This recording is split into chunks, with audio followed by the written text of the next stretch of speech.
I'm the horseshoe crab biologist, the Mass Division of Marine Fisheries. This meeting is being recorded, as you probably just saw. With me today, helping moderate, will be Julia Kaplan and Alex Wary. If you have questions or need anything from us, you can raise your hand and either Julia or Alex will unmute you so you can speak. We have two guest speakers here today, Nellie Amaral from Ron DEM and Sarah Grady from Mass Bays. I'll be talking a little later today. This meeting here is a science committee meeting. It started in the late 2000s, as it was basically done to develop monitoring methods for the area. So the spawning rate survey is a result of this committee here. Over time, it's kind of changed into more of a mini horseshoe crab conference where we go over the data that's presented from the area.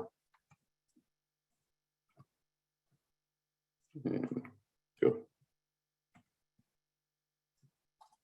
My slide is not, there we go.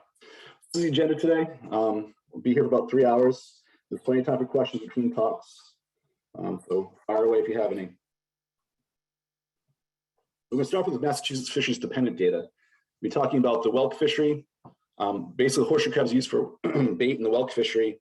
They're also harvested for biomedical purposes. So we're talking about both those fisheries today. This is data from 2020. This is the most complete year we have. 2021 data isn't available yet. So in 2020, dealers reported harvesting, or collecting rather, they bought 163,000 crabs. Harvesters reported 144, so a little bit under reporting there. 22% of those crabs were females, 10% were males, and 68 were unsexed.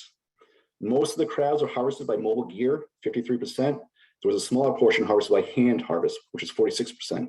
Our hand harvest used to be our main method, but now it's a mobile gear fishery. For permit types, 89% of the crabs are harvested with commercial horseshoe crab permits. 11% were harvested with coastal access permits, which gives the guys access to a number of different species. This is from dealer data. This is ranked by value for the mass fisheries. If the horseshoe crabs are down here at 32nd, it's not one of our bigger fisheries. This isn't a complete list. There are some species that have confidential values. They're not listed here, like Atlantic red crab. There's only 5 permits for Atlantic red crab, so it's confidential because they're all owned by one person. So they aren't here. So actually, if you look at horseshoe crabs, their rank actually probably closer to 35th. There's another number of other species that are of interest, like channel whelk. Horseshoe crabs are bait in the channel whelk fishery. They're also caught as bycatch in the fluke fishery, which is down here, the summer flounder. This is for bait only. Biomedical crabs are not included in this because it's also confidential, because there's only currently one firm in Massachusetts that bleeds horseshoe crabs. So they're protected by state and federal laws. This is the number of biomedical permits issued by year by Mass DMF. This here is the number issued. This here in red is the number that were actively fished. So people actually use those permits. You can see it's been pretty steady. Around 5 people have been using their permits the last several years. This is the same thing for bait permits. We've had as many as over 250 issued at one time, but lately it's been around 50 that are actively fished. And this here is the LOAs, which are letters of authorization the director of the agency has issued to certain fishermen, allowing them to harvest crabs without a regular horseshoe crab endorsement. But in 2020, that was changed to open access. And guys were allowed a smaller limit of 75 crabs without a horseshoe crab permit. I can't show you data from the biomedical firms from Massachusetts because there's only one. This is coast-wide data. This area in the box here is a little suspect. Back in the day, there was only one source of data. It was basically just what harvesters reported. So we have some suspicion about this data. We don't think it's quite accurate.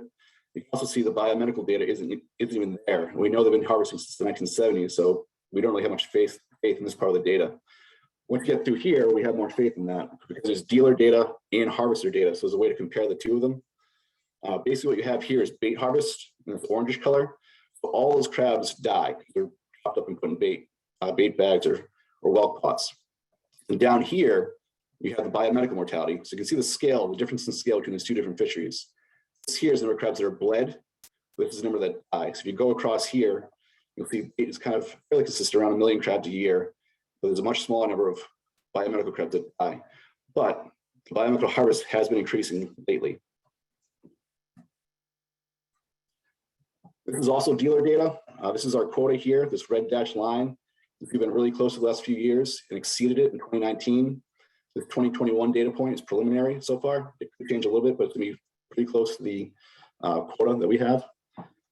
And you can see it at one point in time, even though the quota's been the same, we had lower harvest back in this period of time. It's been increasing for a little while. This is where the bait comes from, harvest for bait crabs. Most of it is from Nantucket Sound, almost 85%. The smaller number comes from Cape Cod Bay north.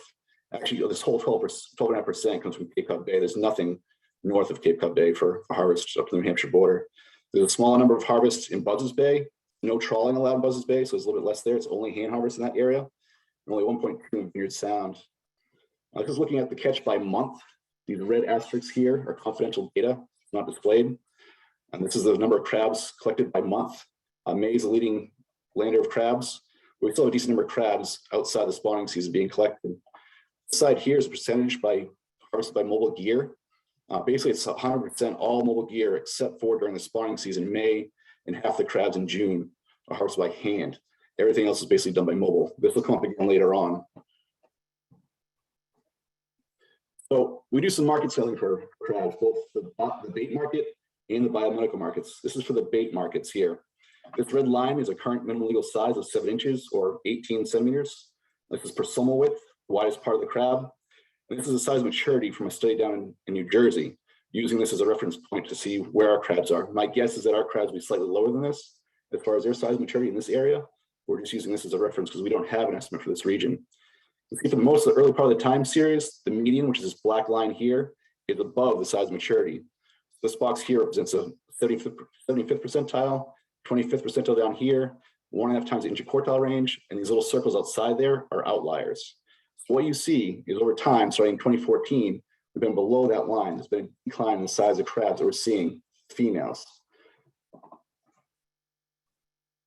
This is going to come up again in Sarah's talk.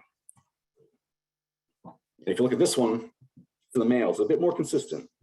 This isn't as bad. A little bit of a drop here in 2021, but basically the size of maturity for males is a little bit smaller and it's fairly consistent. That's not such an issue. The females are an issue, not so much the males. So looking at that by month, what you see is a drop over time. When the hand harvest fishery is being done, size is a little bit bigger. Once you get into July, when it's all mobile gear harvest, that size drops. So what you have is during the spawning season, all those crabs are mature. They're coming from the beach to spawn, being harvested by hand. Once you get to July, being caught by the mobile gear fishery, and they seem to be a little bit smaller there. Males, there's a little bit of a pattern where they drop off later in the season, but still fairly consistent. If we're looking at bait crabs, same thing, only for crabs that are used for biomedical purposes only. It's fairly consistent. There's 1 year in 2013 where it bumps up, but all the other years are pretty much in line. This is the same thing for male biomedical crabs. Again, fairly steady.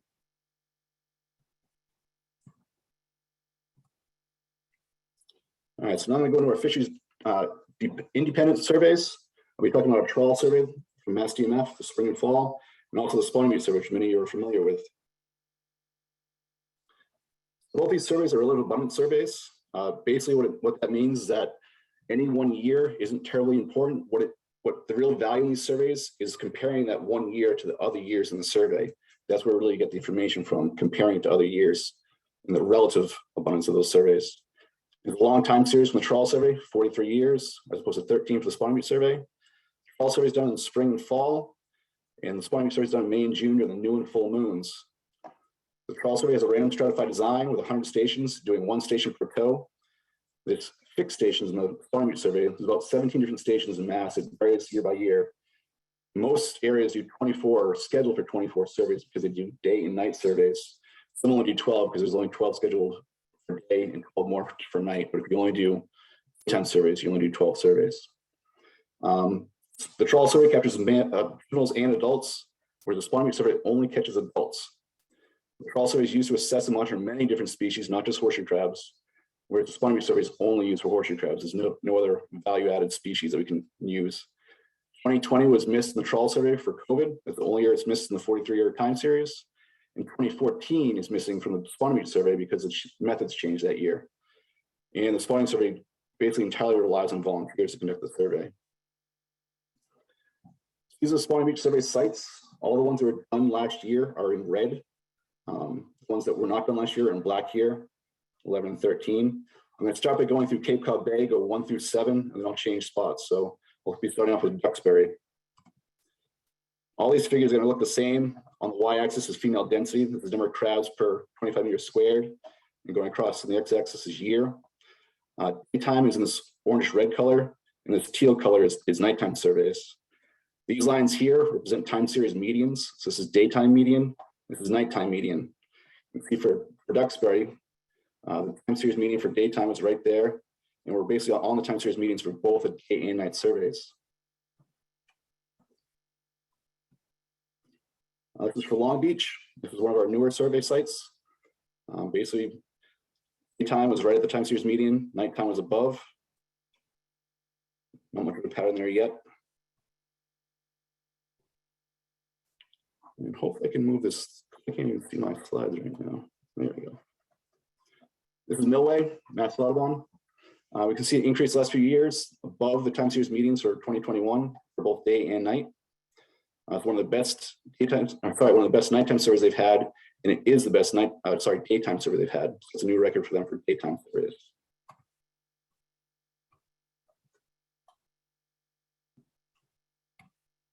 This is Long Pasture, also done by Mass Audubon.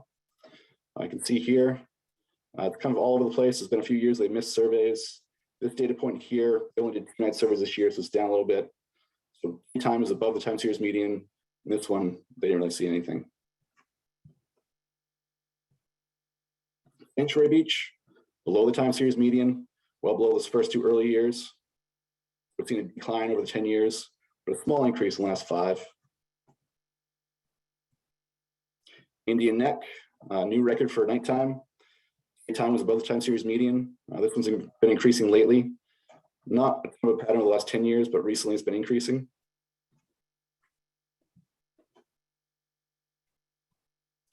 Great Island, slight increase the last 5 years, but overall the 10 years going down, but above the time series median last 2 years. Now we're switching to the Outer Cape, so we're doing 8, 9, and 10. This is the area where most of the biomedical harvest has been historically. This is Priscilla's Landing in Nauset. Pretty good increase, second highest data point in the time series. Increase in the last 10 years and the last 5. Marsh 2-3, new record. This is over in Cod Bay now. Well above most of the other years, or all the other years. You can see the scale of the y-axis changes quite a bit. This is the spot where we get most of our crabs. It's one of the better ones that we have for the survey. You'll see some of the other ones have really low numbers on the y-axis. Erica's Beach, also Pleasant Bay. Last 5 years have been increasing, but still lower than these first few years of the time series, but it's looking pretty good. Changing last few years. I'll take that. All right, now switching to the Nantucket Sound, where most of the bait harvest comes from. About 85% of the bait harvest comes from this region. This is Bass River, which is done by Eric Hunter. One of our newer sites as well. Not much of a pattern yet. The 2021 data point was below the time series median for night, and basically right at it for day. Warren's Landing out in Nantucket, increase in the last 5 years, actually increased in the last 10. Daytime was up above the time series median, both of them were. Tashmoo, new record for Tashmoo for day and night surveys. Day down here, night up here. That's trending in the right direction. And again, this is where most of the harvest comes from, is Nantucket Sound. And this is where we're seeing the biggest increases. Now switching over to Buzzards Bay, Ponto, increase the last 5 years. Although part of this is a lower sample size. I didn't do that many surveys this past year. I think it's a little bit rosier than it really is. It gives the impression it's a little bit rosier. This beach, this is the one that I do. Basically seeing a decrease the last 10 years and been below the time series median for the last few years too.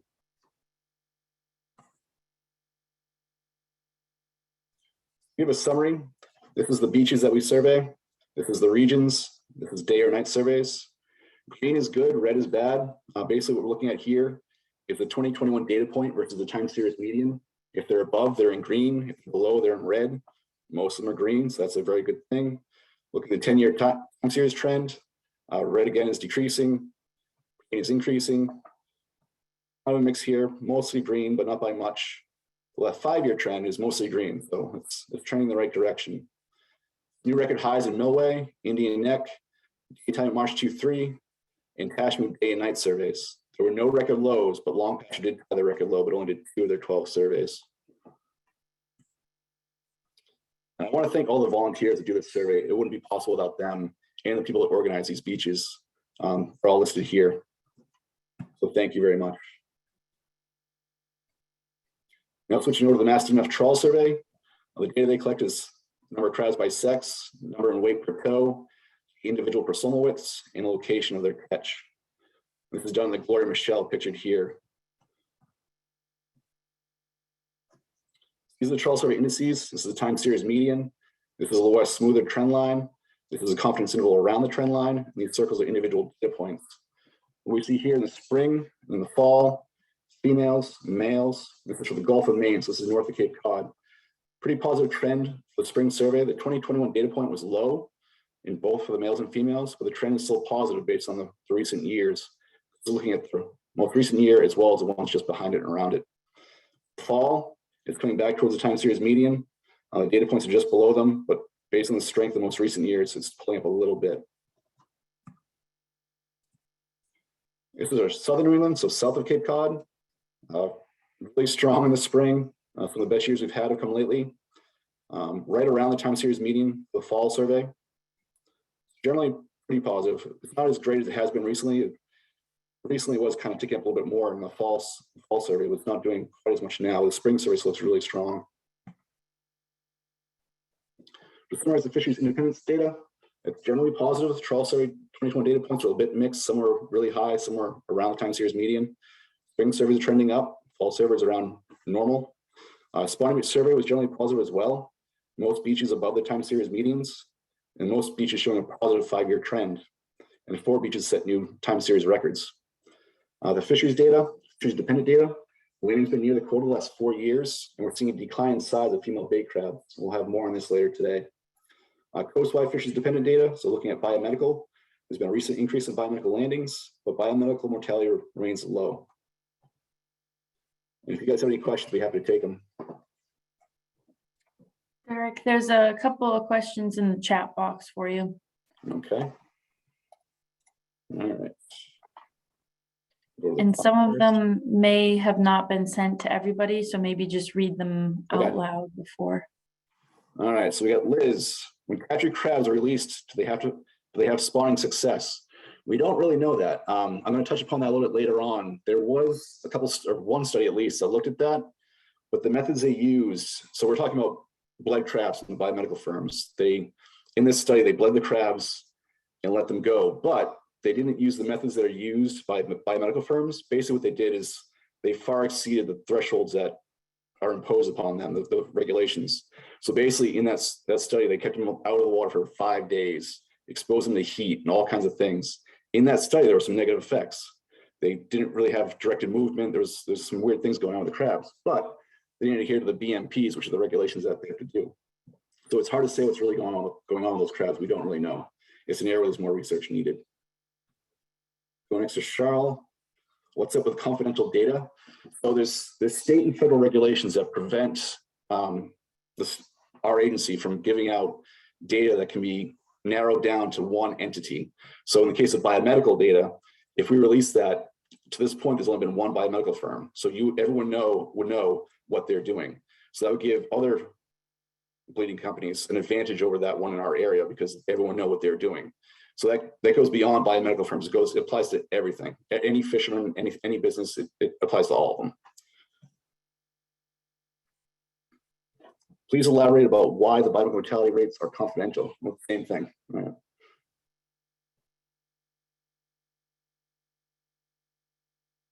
Wenley, is there a theory why the sites with greater tidal range on the north side of the Cape have higher counts during the day surveys than the South Shore sites with lower range have higher counts during the night surveys? I think that's based on area. I think it's personally my opinion is that it's based on temperature. They're more comfortable in the mid-Atlantic where it's a little bit warmer. I think they do the normal things in south of Cape Cod than they do north of Cape Cod. I think they just kind of like a little bit more warmer water temperatures north of Cape Cod. That's my personal opinion. Don't really have much to back that up, but that's my personal thought. And that's all I Brett see. has his hand raised as well, so I'm Okay. going to unmute him and let him ask. Brett. Good morning. Thank you. Fred Hoffmeister, Associates of Cape Cod. Hey, I just wanted to respond to that one question regarding the spawning activity of bled crabs.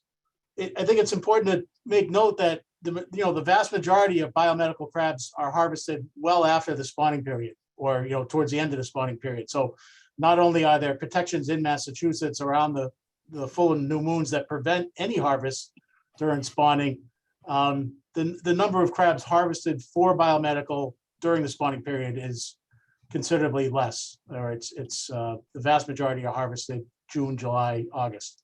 So just a For comment. this state. For this state, correct. Different states are different, but it's a smaller fishery, and it's not fished during the moons, and it's generally fished after spawning. So thank you. So, Anyone else? I'm not seeing anything. Okay. All right, so moving on. Now I'm going to talk about the 2019 stock assessment. This is something I had planned for the 2020 meeting, but I was canceled due to COVID. I think the governor shut us down about a day or two before this meeting was supposed to be held. And then last year we didn't have the meeting because the 2020 data wasn't really collected. The spawning surveys, about half of them didn't go, and the Traw survey didn't go, so we didn't have as much to talk about. So this is a little bit left over from the 2020 meeting that was supposed to occur. So ASMC is a regional agency that manages horseshoe crabs. They go from basically Massachusetts down to Florida for horseshoe crabs anyway, and they regulate horseshoe crabs. So basically they set the quota levels. The states can be more restrictive, but cannot be less restrictive than what ASMC states. So we also do the stock assessments. Those start with a data workshop where the states and other groups present data. Then there's a stock assessment subcommittee, which includes state and federal stock assessment scientists and a subset of the Horseshoe Crab Technical Committee. The Horseshoe Crab Technical Committee is a group of state scientists as well as federal and academic scientists who provide scientific advice for the management board. I'm a member from Massachusetts. Natalie's a member from Rhode Island. And then there's a whole technical committee here, which goes over the assessment that the subcommittee does and approves or disapproves or edits it. Then it goes through independent peer review. People outside DC, outside of ASMC. In this case, was most recent horseshoe crab stock assessment was reviewed by Larry Jacobson from NIMS, who's retired, Dr. Ruth Carmichael from Southern Alabama, and Dr. Matthew Sierri, who's a stock assessment scientist from Maine DMR. And then it goes to the Horseshoe Crab Management Board for approval. So we went through this whole entire list of people, including every single state horseshoe crab biologist. So when you're reading this document, you're getting the opinion of every single state horseshoe crab biologist, as well as other federal and academic biologists. There were other horseshoe crab assessments prior. 2009, this region, New England, was considered poor. So in response, Massachusetts made new regulations. There's a permit moratorium. This applies to hand harvest for bait. If you want a hand harvest permit, you can't get one. That we put in lunar closures for May and June. There's 2 each month. They're on the new and full moons. The quota that ASMC gave us was over 330 crabs. We cut in half voluntarily, and the possession limits were cut by 60%. There was also an area closure for Pleasant Bay. It was closed to bait harvest and only open for biomedical. The 2013 assessment, New England was still considered poor. Mass put in additional new regs, including lunar closures, which extended from mid-April now to the end of June, and further reduced possession limits. These are the results of the assessment. For the New England region, there was only 2 surveys that were used. The DMF Trawl survey south of Cape Cod in the fall, and the Rhode Island monthly Trawl survey in the fall. There's other ones here too. You can see the trends, 5-year and 10-year for all these surveys. The mass surveys are both trending up for 5 and 10 years.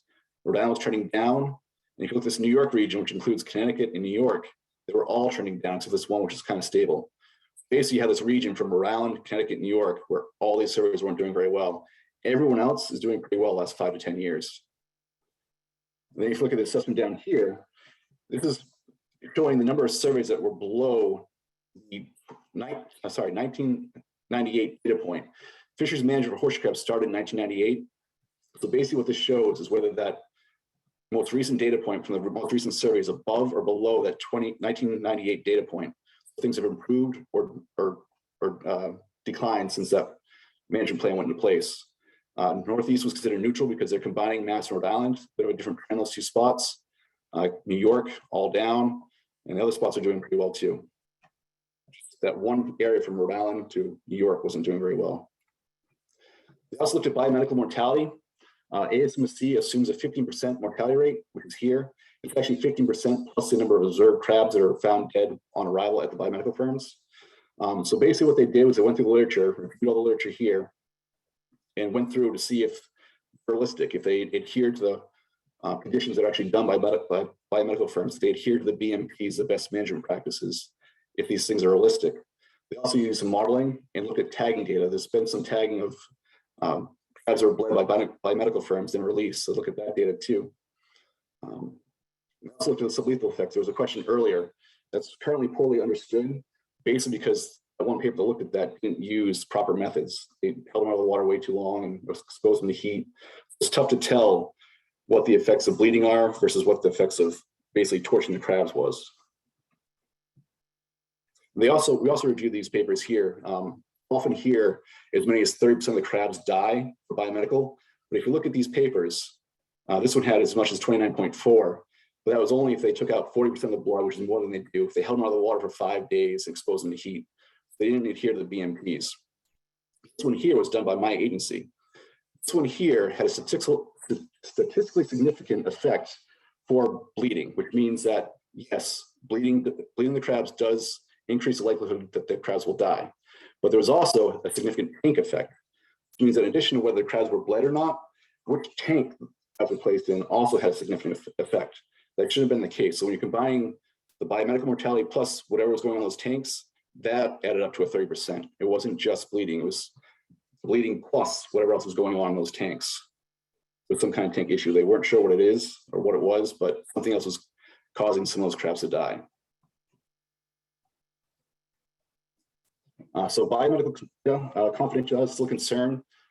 Review panel and everyone else got a chance to look at the data, but it couldn't be released to the public that way. It had to be redacted from the assessment. They used a 50% mortality rate based on published literature and analysis. They also noted uncertainty on season of harvest. Like Brett mentioned earlier, during the spawning season versus off. Crab size condition, is it a small one, is it a big one?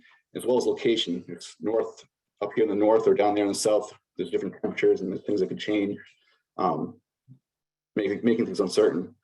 The review panel said it wasn't worth focusing too much on biomedical in the future because there's a modest magnitude of mortality and it's unlikely to alter results, especially compared to the bait fishery. There's 5 different companies that bleed horseshoe crabs. We have one in the Northeast right now, so it's Cape Cod, 3 in the Mid-Atlantic, and then 1 down south, Charles River. The biggest source of uncertainty in the assessment was discard mortality. Basically what that means is there's different fisheries that operate in different areas. There's a trawl fishery like this one here. Sometimes they catch crabs, sometimes they keep them, sometimes they don't. If they toss them back over, that's a discard. What isn't really known for this fishery is how many of those crabs that are discarded die. Sometimes they get injured during the process. They might be stacked in the back of the net, might be handled roughly. They could be in a dredge, which kind of is really forceful. They could crack the shell or who knows what. So basically, some of those crabs might die, but we don't really know how many. There was some thought that discard mortality could be higher than bait and biomedical mortality combined, but it's really unknown at this point. It needs more research. They also have a need for more observer data. So basically guys who go out on boats and measure the catch at sea. Further examination is needed for area, gear, so mobile gear like trawls and dredges, as well as season. During the spawning season, off the spawning season, when it's warm, when it's cold, things like that could have an impact on whether they live or die. There's also a number of recommendations. Bycatch and discard mortality was one. It's something we need more data on. There's also something about reconfiguring regions. It may not be appropriate to have Mass and Rhode Island together. It's also probably not appropriate to have Rhode Island and Maine together. I think Natalie's going to speak about this in a little bit. There's also a need for increased data collection, especially stage-based, where they're immature or mature, if they're recently mature or later mature. They also want to improve data collection, a need for juvenile data. So basically we have the spawning survey, we have only adults, and we have the trawl surveys, which have late-stage adults and late-stage juveniles and adults. We don't have much for juveniles like these ones in the picture. If we have that, we can kind of forecast how the fishery is going to be in a few years. They also want to expand tagging efforts. U.S. Fish and Wildlife has a really extensive tagging program. They've been going on for about 3 years or 20 years now. And then also consider climate change.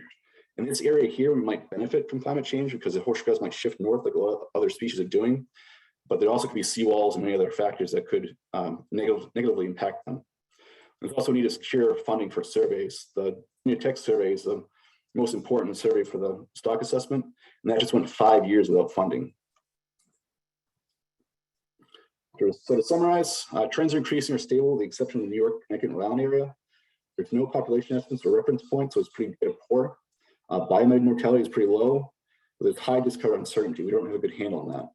The next assessment is currently scheduled for 2024. As a result of this assessment, New York is making some changes because they were considered pretty poor. They've initiated 2 5-day lunar closures. They also dropped their daily limit from 200 crabs to 150 for this period of time here. Connecticut's trying to mirror that. They're trying to get their regulations through. They're hoping it will happen next year. The daily limits are decreasing, 500 to 150. And they're also adopting 2 5-day lunar closures. I believe it's the last one in May and the first one in June are the one they're going for, as well as New York. There's a bunch of links here if anyone wants more information. The stock assessment can be found here. Mass DMF annual reports can be found here. That has regulation changes, brief fisheries independent summaries. The compliance reports they have to send to ASMC are found here. These show that we're compliant with the fisheries management plan. Our regulations can be found here. The mass quota monitoring page, you can see how quickly the horseshoe crab quota is filling up. You can find that here. Then the ASMC website is here, which is a lot of information there for FMPs, fisheries management plans, annual fisheries management plan reviews, the biomedical mortality BMPs or BMPs, as well as other assessment documents. And if you guys have any questions, I'll take those too. There are a bunch of questions in chat for you. Okay. Let's see here. I'll try to go to the top. All right, Carol, what's wrong with knowing what ACC is doing at any juncture of the harvesting process? Who oversees what group, the BMP with the biomedical company, both the bleeding process and harvesting? That isn't specific to biomedical. That applies, those confidential rules apply to all businesses. It's not just fisheries. It's not, there's some fisheries laws that do pertain just to fisheries, like the Magnuson-Stevens Act does have some stuff in there about fisheries in general being confidential. If you can narrow it down to less than 3 dealers, less than 3 fishermen, it can't be released. It's the laws. Eileen, a crab's caught for biomedical purposes tagged prior to release.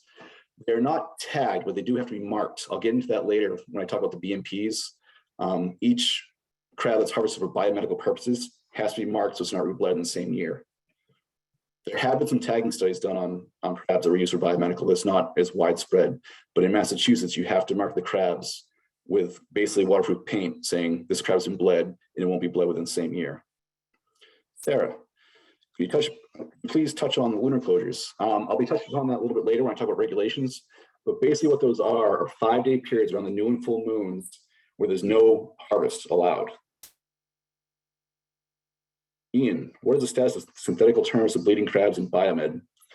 That's been around for a long time. I'm kind of at the point now where I'll believe it when I see it. I think it's going to happen at some point. Is there anyone from the biomedical firms that wants to touch that one?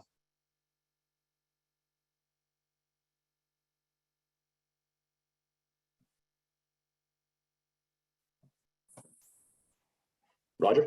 Hey, how are you? This is Roger Withers. I work at Associates at Cape Cod. We do have a synthetic alternative. It's commercially available.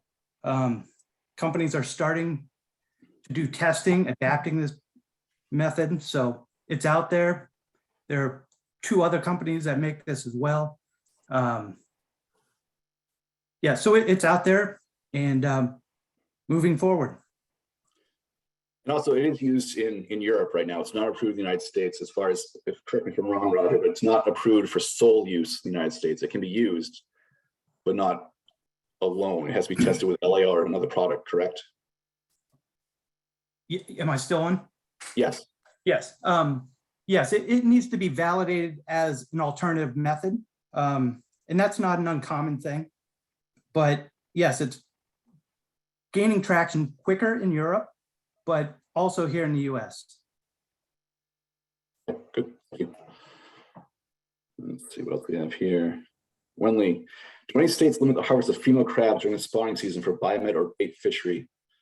Well, yes, actually, there are some fisheries down in the Mid-Atlantic that are male only. That's all they can take all year long. It's not just during the spawning season for male only fisheries. That's partially based on assessment of of the numbers that are around. If there's a certain number of, if the population reaches a certain size and the number of red knots reaches a certain size, they'll be allowed to take female crabs. But it's last several years that hasn't reached that level, so it's been only male harvests down the Atlantic, in some spots in the Atlantic. Mark, oh, there you go.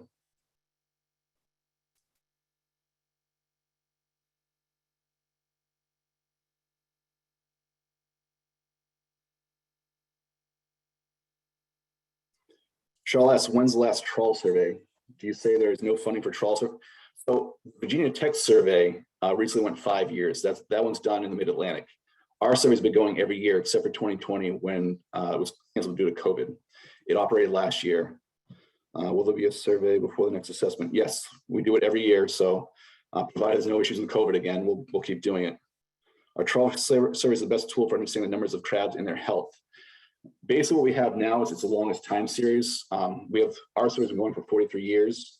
It's gonna be hard for a survey like the spawning survey to catch up. The other thing is the way they're designed. The spawning surveys are fixed station designs. They're not as well designed for including the models, for stock assessment models, where the trawl surveys are. So that's why I see mostly all trawl surveys in the stock assessment. Then we have another question about ACC using which I think was answered. Was that answered, Carol?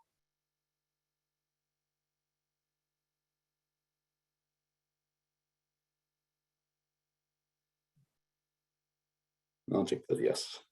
Any other questions? Nope. Dave Smith. I've heard reports that single females have been observed coming to the beach during spawning without an attached male. Does this happen in mass? If so, how common is it? And where has it been observed? I've seen a little bit towards the end of the spawning season, usually late June at Swift Beach, but it's very, very rare. And looking at the data from all the other beaches, it happens, but it's pretty rare. I think generally, I think it is the end of the spawning season where it is seen, but it's pretty rare.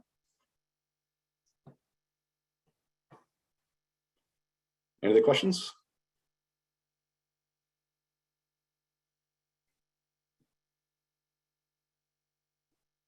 All right. That's all I have for this, and I will turn it over to Natalie. Natalie's with Rhode Island DEM. She can stop sharing here. She's also a TC member. She's a Rhode Island representative on that one. And she's also working on a genetic study, and she'll also be presenting some data for Rhode Island. Take it away, Natalie.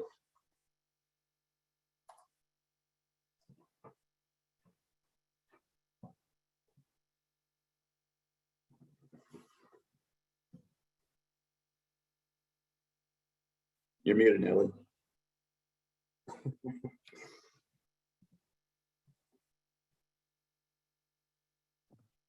Perfect. You good now? We're seeing switch to presenter view. There you go. Perfect. Can you hear me okay? Yep. Again, not in my regular office, so that always throws you off. Good morning, everyone. Derek, thanks for inviting me. I am always excited to talk about horseshoe crabs. So any opportunity I can get, I will take it for sure. Like Derek said, I work for Rhode Island DEM. I've been with the state for 5 years now, and I am also getting my master's with URI. The work I am doing is pretty much a partnership between DEM and URI. And the title of the work I am doing there is Assessing Horseshoe Crab Population Structure in Southern New England. Just to give you a bit of a presentation outline, I hope this segues pretty well from everything Derek just spoke about regarding Massachusetts to some of the same information for Rhode Island. The first half of what I want to talk about is fisheries independent data for the state of Rhode Island, just so you can see a comparison. The second half will be more focused on my master's work, but again, the fisheries independent data serves as background for that work as well. So the first thing I want to talk about is our spawning survey indices for the state of Rhode Island.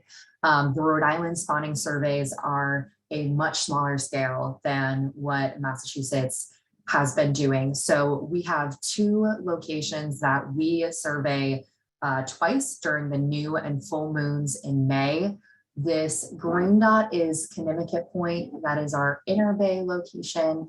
And then out here, our blue dot is westerly area, so Naptree Point. On the graph here, you can see our time series 2000 to 2021. The blue solid line is the Naptree Point data. These represent the highest data point of the year for that location. And then the blue line is a linear model for those data points. The green is our Inner Bay Connecticut Point location. And again, the green line, the green dotted line is the linear model. Across the y-axis, what you're looking at is crabs per square meter. And as you can see by the range, this is pretty low density. What I really want you to notice here is that this blue line is very slightly increasing in our Naptree Point area. And from data we've received, fisheries dependent is there is not a lot of harvest pressure in this location. So we would think that the trends we're seeing are mostly environmentally driven, not necessarily harvest driven otherwise by those regulations. What's interesting about the green location, Upper Bay, Connecticut Point, is that this is an area that's representative of higher harvest pressure. So we would tend to think that the trends we're seeing are potentially harvest driven. The other thing I want to add about our spawning survey is that we are planning to add at least one confirmed new location for this year, the first being mid-bay in Prudence Island. And the reason this is going to be a really good spot for us to monitor is because it is in the middle of the bay, and the bay experiences more harvest pressure. However, that specific location is protected, and there is no horseshoe crab harvest allowed. So it'll be interesting to be able to tease out what drivers are environmental here and what might be more harvest driven. So moving on to our trawl survey indices. This is, again, what was used for the 2019 assessment Derek talked about. We only use the all fall data for the assessment. Here I am showing the fall seasonal trawl survey indices. It's very similar trends given how many overlapping data points that there are. The upper blue solid line is the mean catch per unit effort by year for the fall. And then again, the dotted and dashed blue line is a linear model fit to those data points. And I included the spring trawl as well. And that is in orange below. And as you can see from this data set, we have been seeing a pretty steady decline. Just for some more survey details about the seasonal portion, it includes 12 monthly location, 14 random, and 18 fixed stations. For the spring, it's a two-month period, and the fall, it's a 2-month period. This survey does run year-round on a monthly basis that has different requirements and stratifications, and I think is more fixed sites over the monthly scale. All right, so Derek touched on this briefly. I'm moving more into some of the background that led me to do the research that I wanted to do for my master's work. Again, horseshoe crabs have 2 main commercial uses. There's a huge bait portion and a biomedical portion as well. No matter how you split it, this is a multi-million-dollar industry that impacts commercial fishermen, commercial seafood dealers, and really heavily the medical community at all levels. Again, being somebody who works in fisheries management, the people I deal with most are our local commercial fishermen and our commercial seafood dealers. So the second impact that we want to look at beyond the commercial economic use is what are the ecological impacts. And I think you see this in any presentation we see about horseshoe crabs, how they go hand in hand with a lot of our migratory shorebirds, specifically in the Delaware Bay area. The eggs of these crabs is a huge food source for these migratory shorebirds to get where they are going to perform all of their biological purposes. And to the best of my knowledge, the adult stage really does not have many predators besides humans. So the greatest source of fatality is at the egg and juvenile stage for horseshoe crabs. The next thing I want to talk about is a few horseshoe crab behavioral studies in the New England region that have been done outside of the state of Rhode Island that led me to the research I am doing now and to kind of wanting to perform the same approach with some additional genetic tagging implications to see what is behavior like. So this first study that I looked at was for Pleasant Bay in Cape Cod. Really, the main takeaway for me from this study was that 83% of the recaptured crabs were within 2.5 kilometers of their original tagging site, and 51% were at the exact same beach that they were tagged at. The second study I just want to quickly go over is within the Great Bay estuary in New Hampshire. These were ultrasonic transmitters in fall 2005. The biggest takeaway here is that there was no evidence that any crabs left the sampling site. We just switched over here. Okay, this is our main study. The top and bottom are two different locations. The biggest takeaway from this paper is that there were no mixing between these sites, even though they were only 4 kilometers apart. So, like Derek mentioned before, in order for us to really sustainably manage these crabs in a way that we can continue using them as a valuable resource is to really accurately define the management units and manage on that level. As you can see on the right-hand side here, this is from the Atlantic States Marine Fisheries Commission. This is currently the regions that we are using for management. And these are incredibly huge given the behavior that we see these crabs exhibit. And like Derek said, just between Massachusetts and Rhode Island, Derek's survey was increasing, our survey here was declining, which means the Northeast region got a neutral status. That's not indicative of what's happening in either of these locations, and that shouldn't be used for management purposes. So again, if we can define these units better, the ecological needs, economic and medical needs that these crabs are filling in their very specific ways will be more sustainable and more meaningful as far as our ability to accurately manage them. So given this background, the main hypothesis I have for the work I'm doing is that horseshoe crabs in Rhode Island are broken into non-interbreeding, genetically distinct populations by invadement. Specifically, there has been some genetics work done previously, not using the next generation sequencing technology that we are seeing now being widely available. And based on behavior, I think there's good evidence that this is happening as well. So given that that is my hypothesis, how am I possibly going to prove this to anybody? So I want to start off talking about my sampling design and area. This is a Southern New England study, of course, with a focus in Rhode Island. We wanted to include a Connecticut and Massachusetts area just for purposes of comparison. So the field sampling of this study took place between 2020 and 2021. Each year, our goal was to get 30 crabs per location, split 15 male, 15 female, overall 10 locations, eight locations within Rhode Island. Overall, would say given COVID and staff availability, all those things, we did a really great job reaching those 30 crabs in most spots. Unfortunately, we were only able to sample 1 year in Connecticut because of COVID. But I think in all, we got over 575 crabs, which for a genetic study is really amazing. So in the field, we would take environmental data as well. My slides are timed. DO, temp, salinity, tide status. Each crab would get a tag the circle discs you would see from the U.S. Fish and Wildlife Service. And we would also take a segment of a leg for tissue sampling for DNA analysis.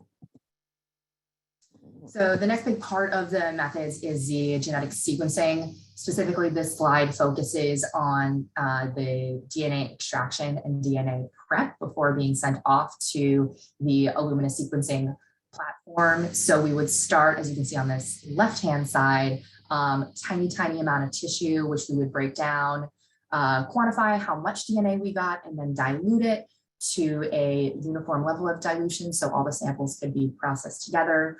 We would then digest with 2 restriction enzymes. This approach is a double digested restriction site associated sequencing method, where you may have heard of just RAD before, which is a single restriction site associated digestion. We would then add adapters, pool these samples, size select them. So we are looking at the same amount of DNA from each of our samples, use PCR to amplify, and then add an index. So really all these, 16 steps comes down to is we want a piece of a sample and then put a barcode on it. So when we get it back, we know which crab it came from, so we can compare it to other crabs in other locations. So for data analysis, I have some super preliminary information on here. So I'm glad to hear any feedback on this as well. My first hypothesis, the big hypothesis broken down into 3 hypotheses just to be more manageable. The first hypothesis focuses really on environmental and phenotype data. I would have preferred to do an ANOVA, but given the data restrictions, I couldn't necessarily meet all the assumptions of an ANOVA, so I switched to a non-parametric Wilcox test.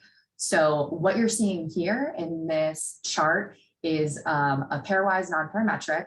So along the top, you have all of the sampling locations, and along the, the y-axis here, you have all of the sampling locations as well. And what I am comparing is the widths for each of these. It's hard to visualize all of these locations in one image, but I'll try and orient you as best as I can to what you're looking at. So below the black tiled line are the results for all the males. So in this first box where you have 0.142, you're comparing the widths of males in Connecticut to the widths of males at NT, which is Napa Tree Point, to see if they are significantly different. So all of the blue highlights are male results, and there we go. Anything below the black tiled line is results for males. The ones that are highlighted blue are significant. Above the blue or above the black tiled line is all female results, and anything highlighted in orange is significant results for females. So really what is interesting and what I want to draw your eye to here is that most of the size differences that came out as significant that are highlighted are Rhode Island to Massachusetts comparison. So you have this almost solid orange line and going vertically, and this almost solid blue line going horizontally from your Massachusetts locations. So hopefully I'm happy to answer questions about that too, if any of that is unclear. The second hypothesis that I am working with on that breakdown is the tagging data. Again, would love to employ an ANOVA if the data meets those requirements. What else? The other thing we want to look at is recapture rate and distance traveled to be able to compare this study here with the 3 other ones that we saw from New Hampshire, Massachusetts, and Maine. A way that I really like to look at tagging data is through these heat maps. I think visually you can just get a lot of information out of it without having to know exactly what's going on, which is always ideal. So across this first column, you have your year. In the second column, you have a number of crabs that were recaptured anywhere that were originally tagged in Rhode Island. As a reminder, this is preliminary tagging data. This isn't just specifically tagging data I've collected because U.S. Fish and Wildlife has a huge tagging database.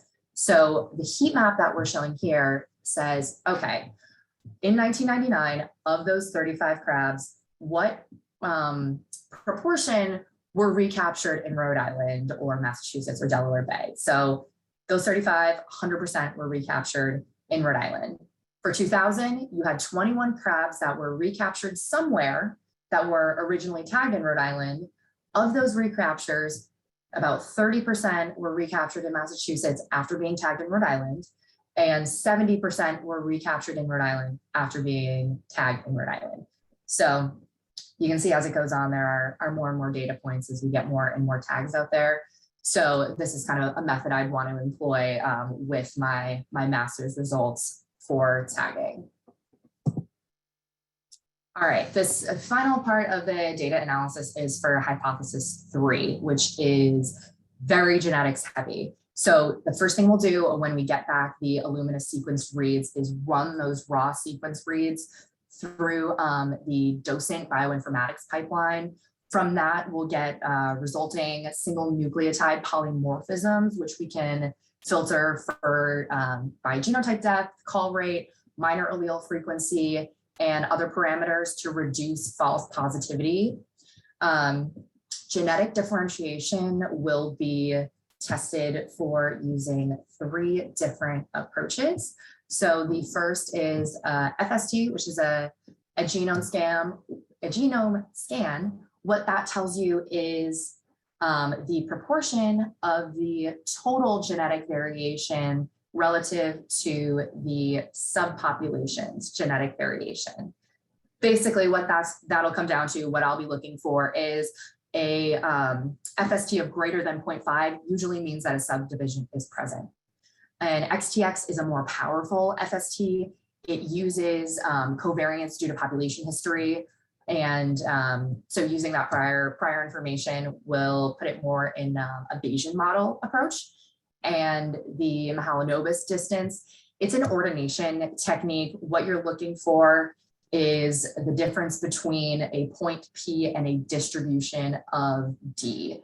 And it's not super important right now. Again, the any kind of ordination techniques tells you similarities and distances on a plane, basically, to be able to compare either individuals or groups. For population structuring, the first thing we will use is a discriminant analysis of principal components. This is another ordination technique. It minimizes individual variation. So it's good to use here because what we are looking for is genetic groupings. So it can kind of wash out some of those individualized discriminations that you'll see and group together in a way that's more meaningful for population structuring.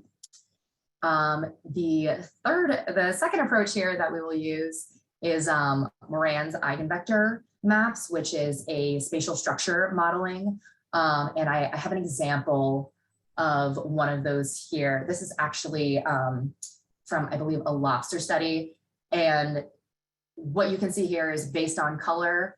These are 2 distinct populations using eigenvector values as a map.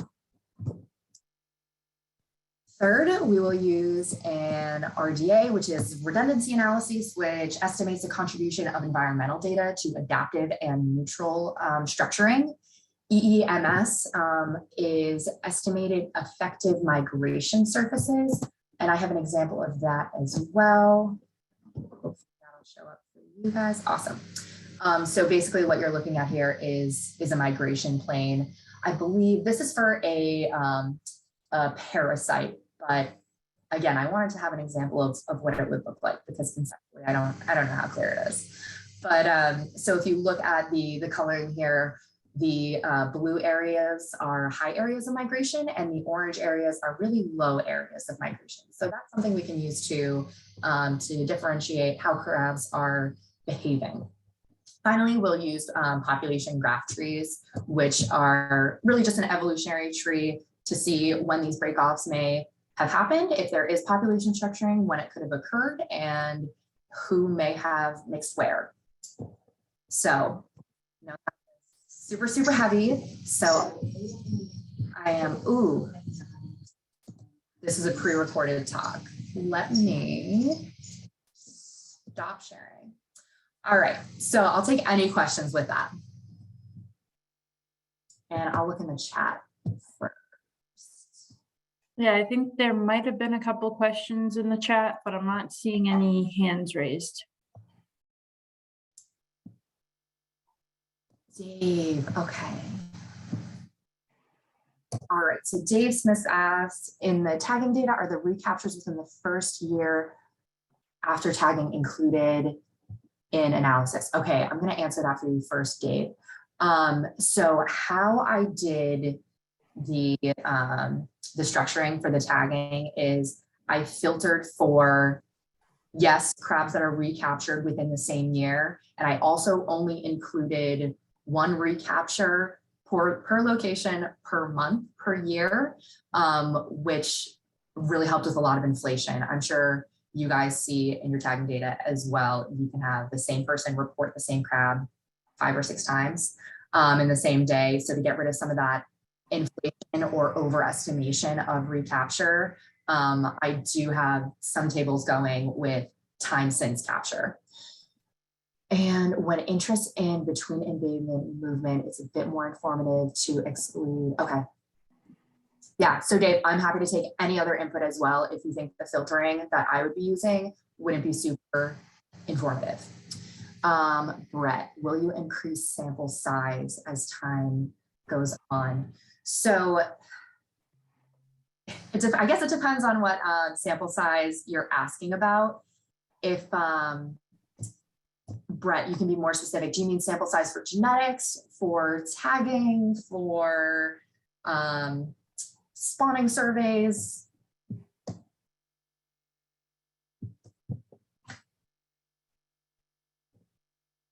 Number of crabs tagged, yes. So I'm working with U.S. Fish and Wildlife Service to establish this as a more regular part of our spawning surveys.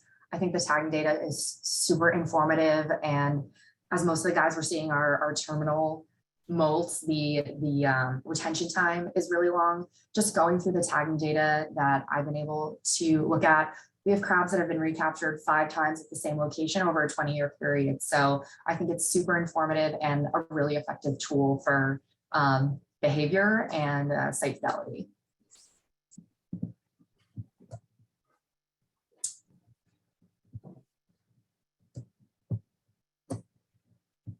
All right, if there are no other questions, I'm happy to pass it back to Derek.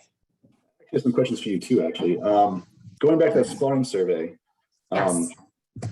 you do it 2 days prior, the day of, and 2 days after the new and full moons? How do you do it? How you're structured? So yeah, the each location is sampled once during the new moon and once during the full moon.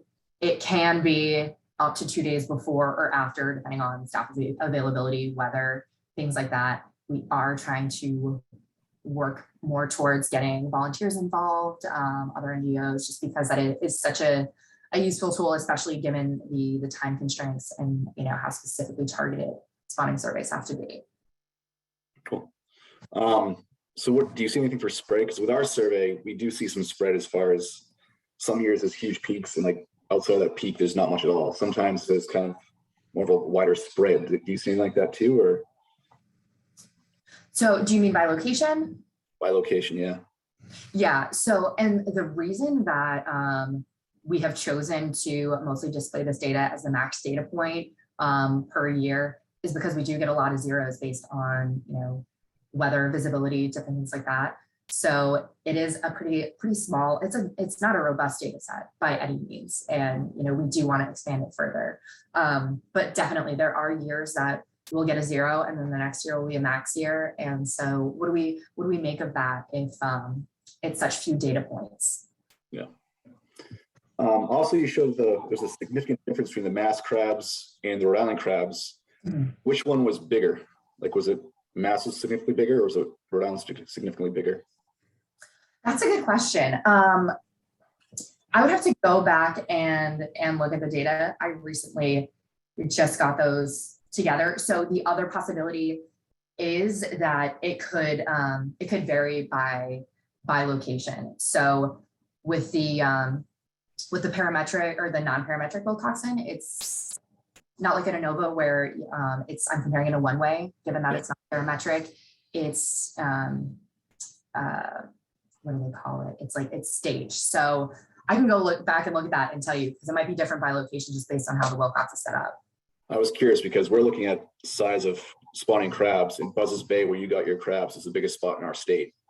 So I was wondering if it was a matter of just Buzzards Bay has to be big, or is something gradient going towards you where your crabs are bigger. I don't know. But Yeah, I can definitely look at that. okay, cool. That's it. Well, that was great. Thank you very much, Natalie. No problem. Any other questions for Natalie?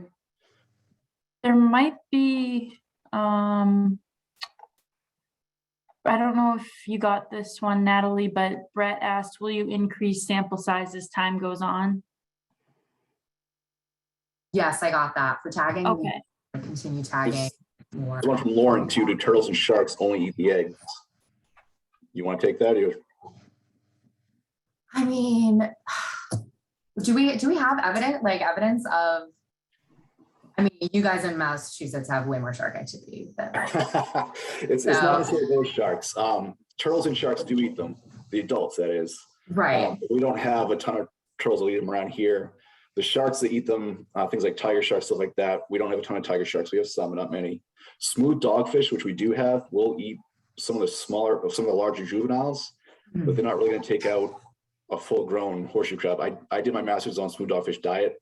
I found one with a horseshoe crab in it. It was a fairly big piece, which I think was from a whelk pot. I think it was just scavenged. But there's other studies from down in Delaware Bay where they do eat some horseshoe crabs. I haven't seen too much for the size distribution of those crabs, but they do eat them. All right. Next up, we have a break. Let's just do a 5-minute break. We'll meet back at 10:15, and then we'll start back up with a presentation I'll give on whelk and fluke. So let's break for 5 minutes, come back at 10:15. See you guys in a little bit.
All right.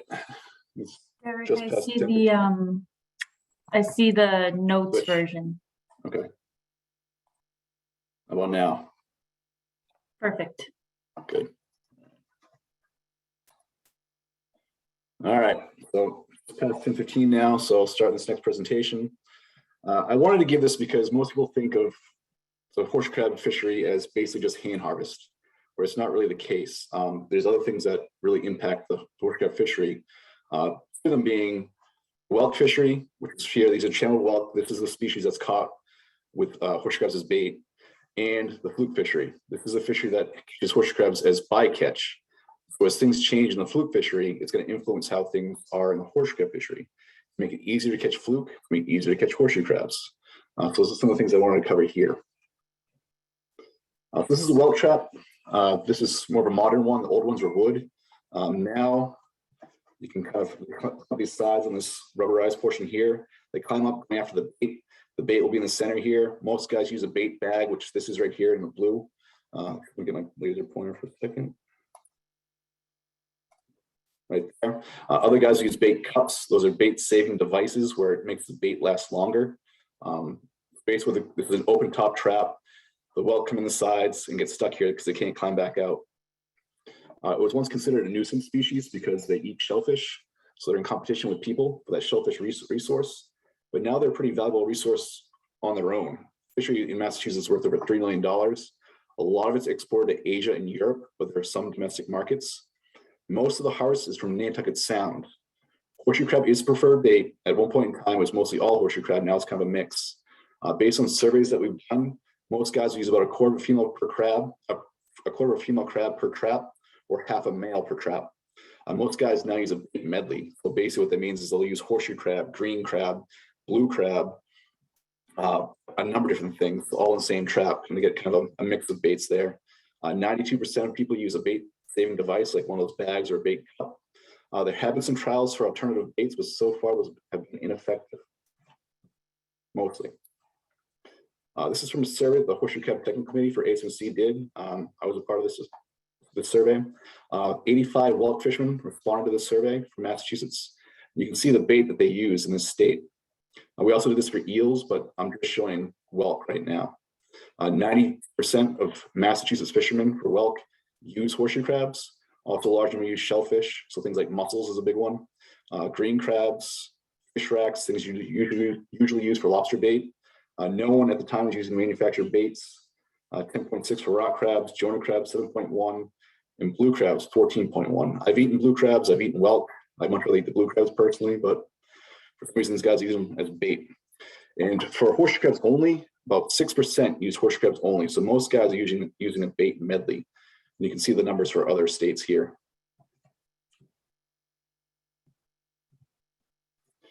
Channel whelk, the minimum legal size was set in 1992. It was based on market preference. That's basically the size that the processors wanted to deal with. It wasn't worth their time to deal with anything smaller. So it wasn't based on biology. Some fishermen petitioned DMF. Some guys from the vineyard wanted to see an increase in minimum legal size. They did that in 2010. And that was based on a decrease in their commercial fish per unit effort. The amount of time they put out there, they were catching fewer whelks for the same amount of time. There's also a decrease in abundance from the Mass DMF trawl surveys. Mass DMF conducted a maturity study in 2013 and again in 2015. And found that none of the female whelks were mature at the current minimum legal size. And it was shown that they were about over an inch below the size of maturity. What you have in this table here is percent mature at a given size. This is in millimeters, this is in inches. But at 3.61 inches, only 5% of the females from Nantucket Sound are mature. And that's where most of the harvest occurs. To get to 50% maturity, you have to get to 3.89 inches. And that's usually where minimum legal sizes are set in fisheries at 50%. You have at least half the population chance to spawn. So we weren't even close to that with this fishery here. There was 2 studies, one by University of Maryland, one by Mass DMF. Both basically had the same exact results within 1 millimeter or 2 of that size of 50% maturity. So they're in agreement. So after over 20 public comment meetings, so there's a lot of effort to get this gauge increase for whelk.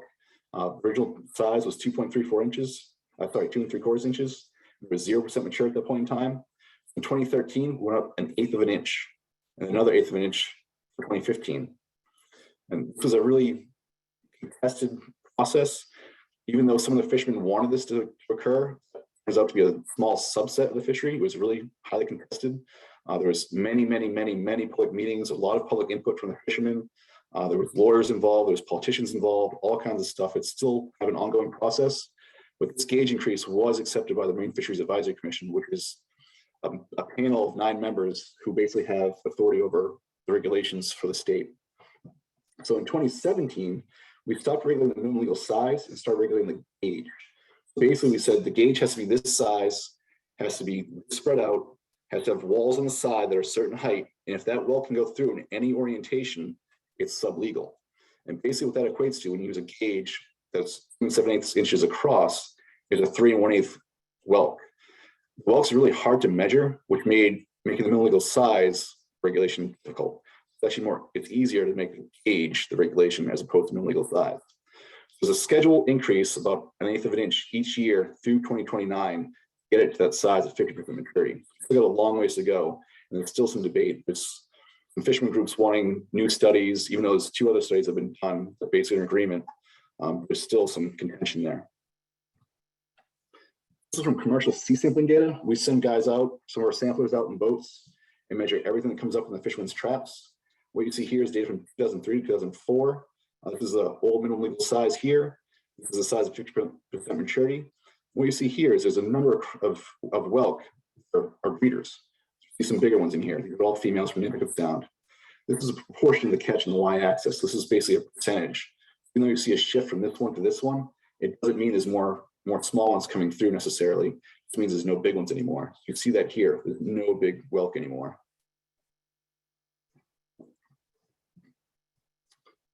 This is the fishery. In red here, we have the estimated value. Landings are going down. This is a price per pound. You can see as they get less numerous, less available, the price is going up, supply and demand. These are the trawl survey indices. The time series median here. This is a trend line. This is confidence interval around the trend line and individual data points. You can see in the spring survey from SDMF, this is only south of Cape Cod.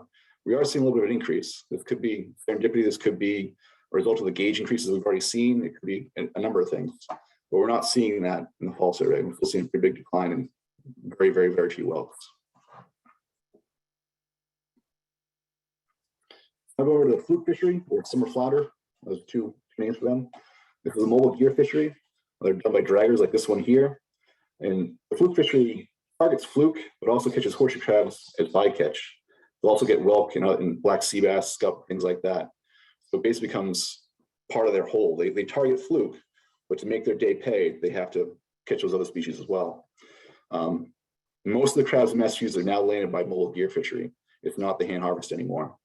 Landings are affected by changes in effort for fluke. The fluke quota goes up.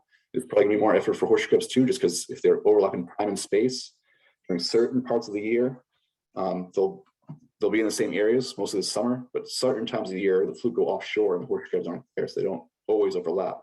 But when they're there together, the fishermen will land the horseshoe crab. The mass quota for fluke is going up 37% this year. That's due to coastwide increases in the overall quota, as well as the mass portion of the quota going up. There's been some new proposed actions for fluke. One is to increase trip limits. One is to start the inshore directed fishery earlier, and one is to limit closed fishing days, which are currently Friday and Saturday. So the gray line here is the fluke quota. You can see the change over time and the big increase recently. The blue is the landings for fluke. And these dates above these bars are the days that the fishery closed for the year. So once the quota was met, the fishery is closed on these dates. You see, we haven't met that quota in the last few years, and it's still going way up. That's what I have for that. Do you guys have any questions?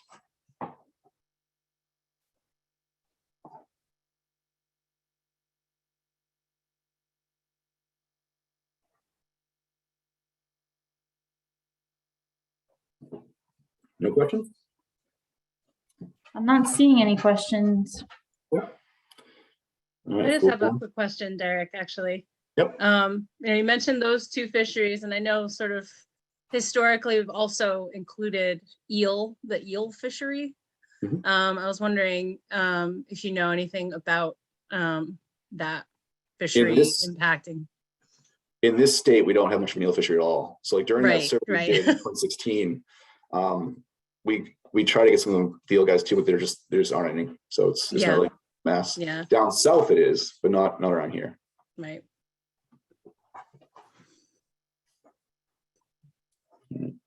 We've got one question in the chat too. Okay. Dave Smith, do you think demand for horseshoe bait might decrease with a decline in the whelk population? I've been theorizing that for a while, but it hasn't necessarily happened yet. And it's not just our state. We can export horseshoe crabs to other states as well. So it's kind of, it's not just a Massachusetts type thing. They could be going to other places for other fisheries. There's been a serial depletion for whelk in other fisheries in other states and countries. So it's probably going to happen. I mean, based on history, but so far there's still demand for horseshoe crabs. We're at our quota basically every year. So we'll see what happens. Nick, what is the rationale for increasing quotas if quota is not being met? Basically that was done because they weren't being met. So they're saying well, part of the reason in mass is because fewer guys are participating. They're saying that there's more lucrative fisheries out there that other guys have other options. They're not doing it. So they're trying to make it easier for fishermen to reach that quota and actually catch the fluke and make it more incentivized for that. So that's going on at the higher levels. There's also distribution of the fluke where they're changing where they're going to. So it's a matter of where the fluke and horseshoe crabs overlap in time and space and what the fishermen are doing at that point in time. They may be targeting other species. They may be doing any number of things. But a lot of it's based on fishermen providing input on what they want. So it's a lot based on public comment. I saw one question. I think Dan had a question. Oh, Dan's raised hand. You unmute Dan, please? Dan, you can unmute yourself.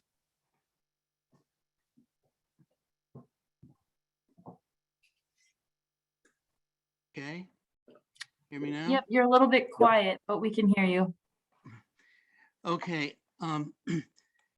Since the whelk fishery is sort of running on empty, eating their own seed corn, as it were, how old are these youngsters that are being taken? Like, we're sort of looking at an age map where those that are growing, they're half grown.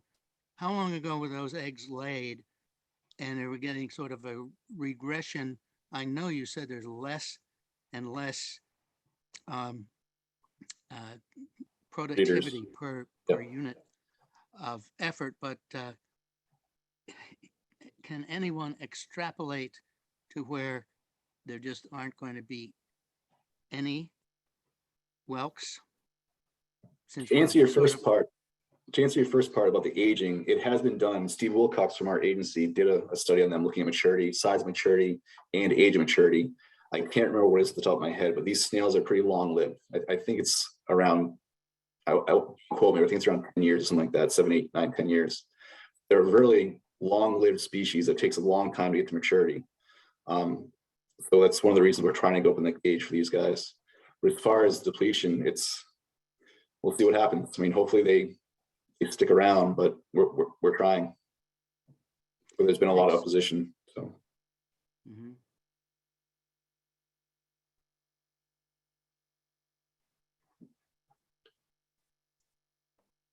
Mark Faraday, has anyone modeled correlation between fluke catch and horseshoe crab catch to predict how increased fluke quotas will impact horseshoe crab harvest? I don't think that's been done. But my guess is they're going to catch that quota pretty quickly this year. We've been around the quota each year the last few years, and based on what they're saying for the regulations, it's going to be fluke. It's probably going to happen pretty quickly this year. I would expect the horseshoe crab fishery to close down before the end of the year because the quota's met.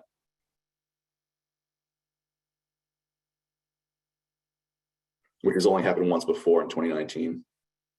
It was closed, I think it was September 1st that year. I'm not seeing any other questions.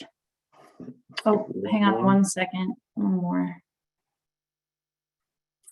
Carl, you mentioned horseshoe crabs are exported out of state. Please elaborate. So, like most fisheries, it's not all consumed. Like cod, for instance, not all cod that are caught in Massachusetts are consumed in Massachusetts. Same thing happens with horseshoe crabs. They can be exported out of state for bait in any number of states we use as bait further down south. Some of the states down south don't use females because it's illegal to take females in their states, but it makes some females from our state more valuable.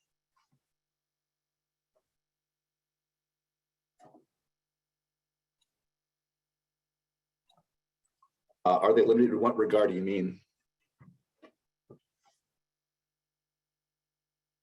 Are you asking if there's a max they can export? If that's the case, no, it's basically a state quota.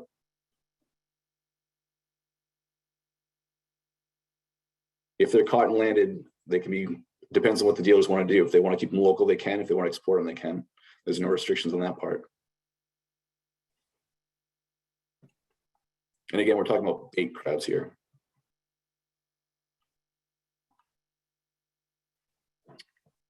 I'm not seeing any other questions. Okay. All right. Next up, we have Sarah Grady. I will stop sharing my screen.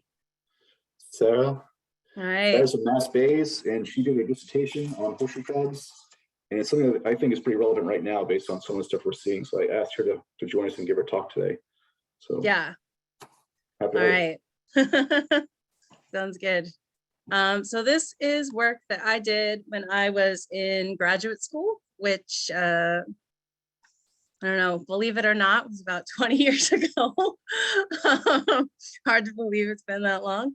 But I think that a lot of this is still pretty relevant today, as Derek mentioned. So, all right. So my dissertation was on the population dynamics of horseshoe crabs on Cape Cod, and in particular, trying to create a model of their population and then test different management schemes.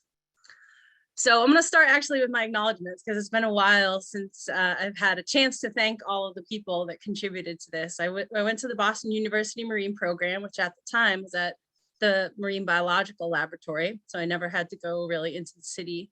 And I had a lot of lab mates and REUs and all sorts of helpful people helping me with my project, which focused on Cape Cod. And the goal was to determine the effect of harvest on horseshoe crab populations. So as we know, horseshoe crabs are harvested for bait and for biomedical purposes. And the concern, at the time was that harvest was causing populations to decline.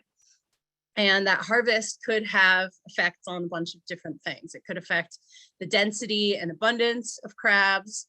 It could affect the sex ratios. And of course, it could affect the population growth rate as well.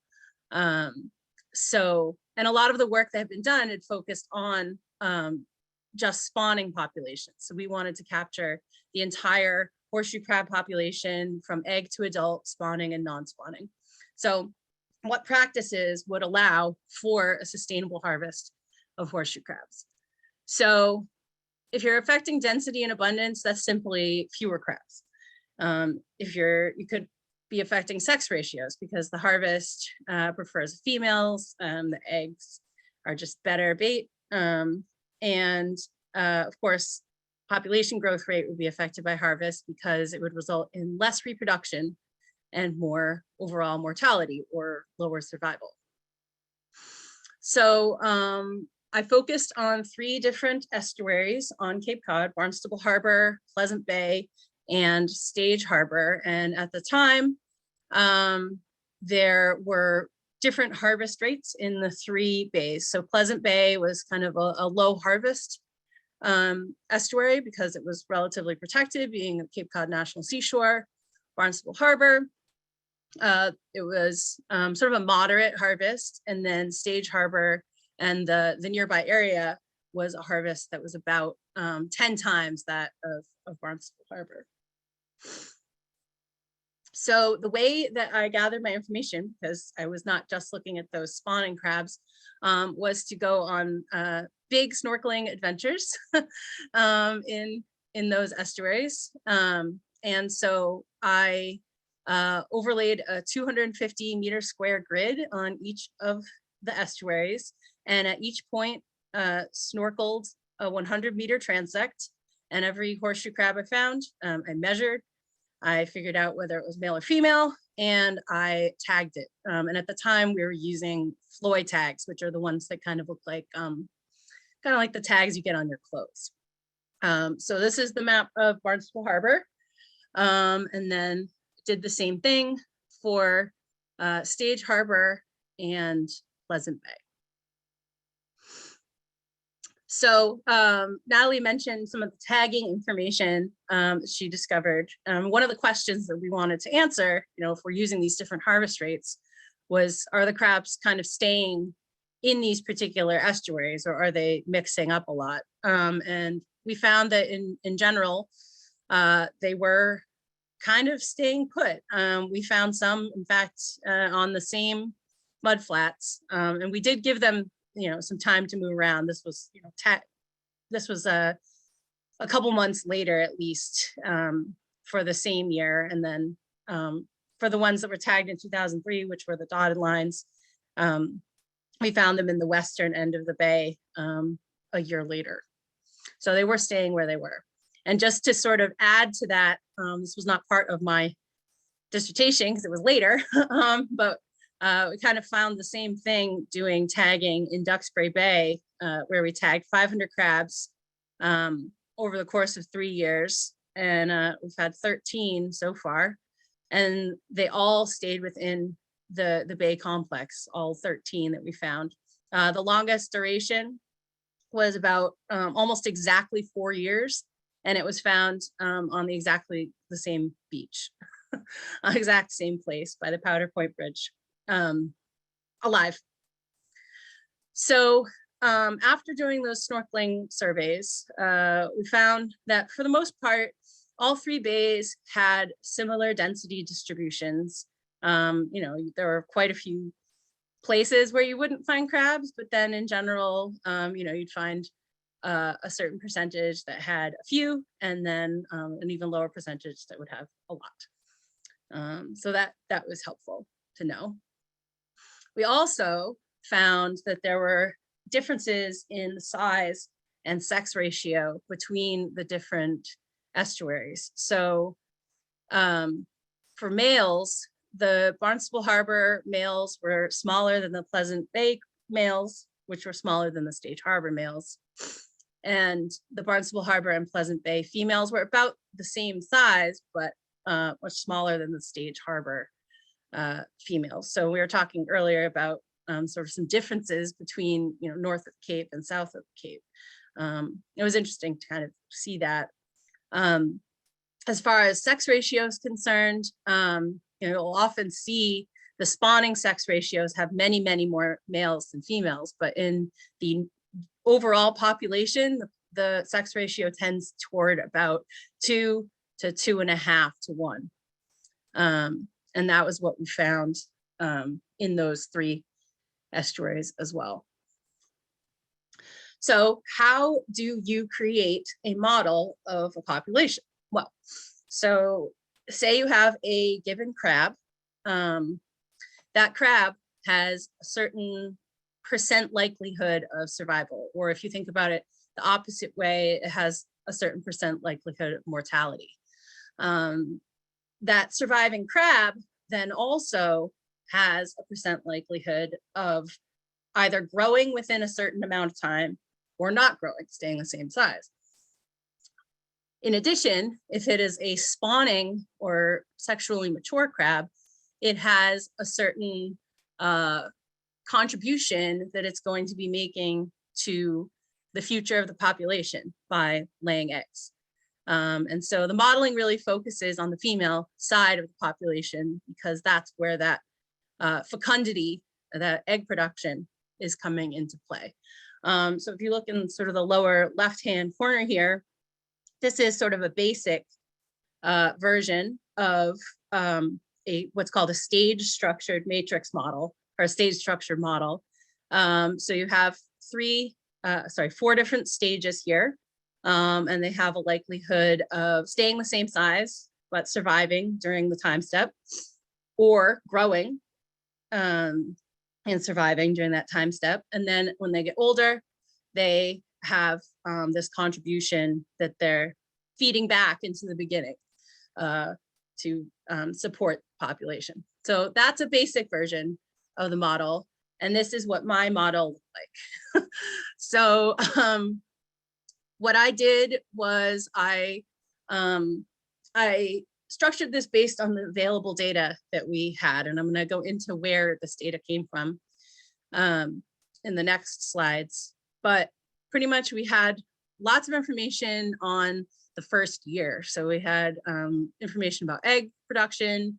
We had lots of information about the first year juveniles. And then less information about the older than 1 year juveniles. And then we had plenty of information about the adults, but they had some differences between what we were calling A1, which were kind of the smaller adults, and A2, which was the larger adults. So just in terms of their different life history parameters. So the result of this model, the big sort of outcome, there's lots of different things that come out of it, but the big one is the population growth rate. So this variable is called R. And when R is greater than 0, you've got a positive population growth. When R is less than 0, you've got a negative population growth. So we are able to calculate R for each of the estuaries. And what's interesting about horseshoe crab management, and also, we were just talking about the whelks, same with the whelks, is that, they have this huge egg production. So they are what you might call R selected. You might have heard of R versus K selected species, but they live a long time. So they have to be managed in a way that accounts for how long an individual is going to be alive and how many time steps or how many years, lunar cycles, the crab will be alive. So starting at the beginning, we needed to know about horseshoe crab egg production. Horseshoe crabs lay tens of thousands of eggs in batches of a few thousand, and they hatch out after a couple weeks. We found that about 0.006% of those laid eggs will survive to that next trilobite larval stage. And the way that we did this was by collecting female crabs and extracting the eggs from their bodies. They're pretty much a box of eggs, the female crabs, with some digestive organ. And so we would clean the eggs, and we determined a way to count them by mass. And so we were able to find out the mean number of eggs per female for different prosomal widths, and also found that you could see the decline in egg content per crab in different parts of the season. So when the crabs were in season, when they were spawning, you could have anywhere from 60,000 eggs in a larger crab to maybe like 25,000 in a smaller crab. But they would lay those eggs, and you would see that decrease if you collect those crabs later in the season. So that first year, after those eggs are laid, there are 6 different instars within that first year. And the way that we collected the information on this was to go out to the mudflats, mostly Pleasant Bay, but also some in Barnstable Harbor, and measure. Sit in the mud, dig for crabs, and measure. And so we found the different cohorts of those instars, and also took note of where those crabs were located as far as distance from shore. So if these adult crabs are coming in to spawn at the shore, where are those little baby crabs going after they hatch out? So we're able to find those different cohorts of crabs, but also we saw that as you moved offshore, that the mean chromosomal width of those first year juveniles would increase, and you would see the cohorts shift offshore. So there's no reason for them to be near the coast, and they're moving out into deeper and presumably somewhat safer water as well. So then we get into the older juveniles and the adults. Those older juveniles are not coming into shore to spawn. They're generally in the deeper water, they're just feeding. And so in order to determine whether they were male or female, you have to check the gill flap and look at their genital pores. And then, many years pass of those juveniles wandering around and snacking on worms and small invertebrates, other small invertebrates. And then they're coming back to shore when they're sexually mature. About 11 years or 17 instars later. Generally, they were 150 to 180 millimeters when they were reaching sexual maturity. They're smaller north of the Cape and larger south of the Cape, just to sort of generalize. So which kind of gets into also those management units. So the things that got tested as part of the model were changing the harvest mortality. So we kind of established a natural mortality for each stage, and then we could add on harvest mortality for adults. And then also changing the mortality of unharvested stages. So what if egg predation increased, or what if there was something that would affect those younger juveniles? We were able to change the fecundity. So if those crabs were maybe not able to lay as many eggs, either because they have been harvested or because there's something preventing them, like habitat loss, change the timing and the duration of the harvest. So what if you only allowed harvest for 3 months or 2 months or 1 month? Or what if you waited until June to allow harvest instead of if you didn't allow harvest in May or something like that? And then finally, a selective harvest. So looking at the size of the crabs. What if you only harvested larger or smaller adults? So these are the results of the model. And this shows the population growth rate with increasing harvest mortality, and found that 5% was really the flip point between positive population growth and negative population growth. So 5% of a management unit, you might consider. So that's, again, brings up the importance that Natalie mentioned of what those management units are. The most sensitive life stage are the late juveniles.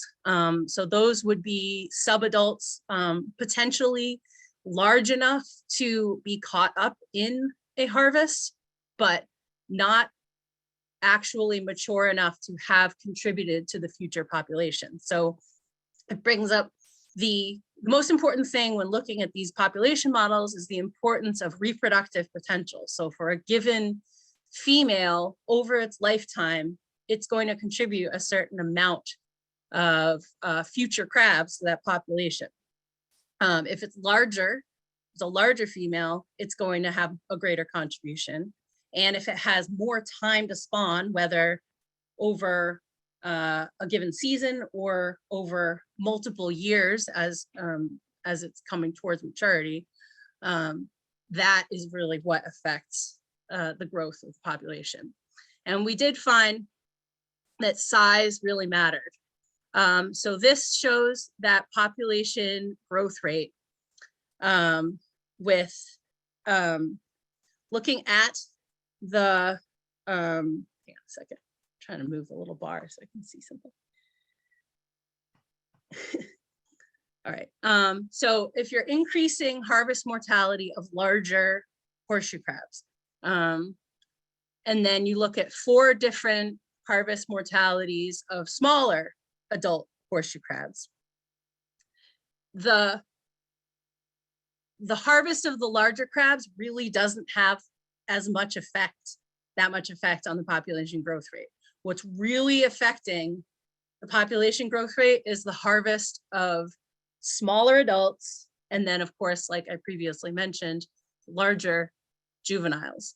And so in the case of the modeling, the minimum recommendation, the absolute minimum, which would be your smallest sexually mature crab, potentially north of the Cape, is 150 millimeters, which is 6 inches.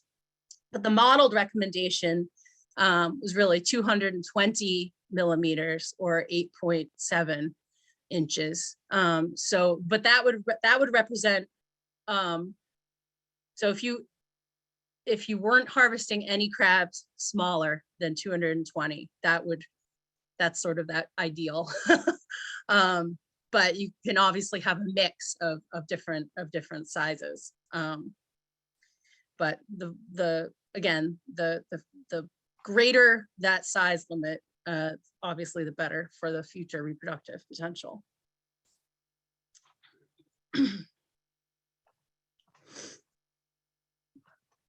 It's not advanced now.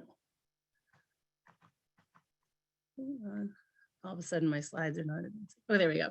So just to summarize, the harvest of large juveniles and small adults right around where they become sexually mature has a serious impact on population growth rate. So that suggests a minimum size limit.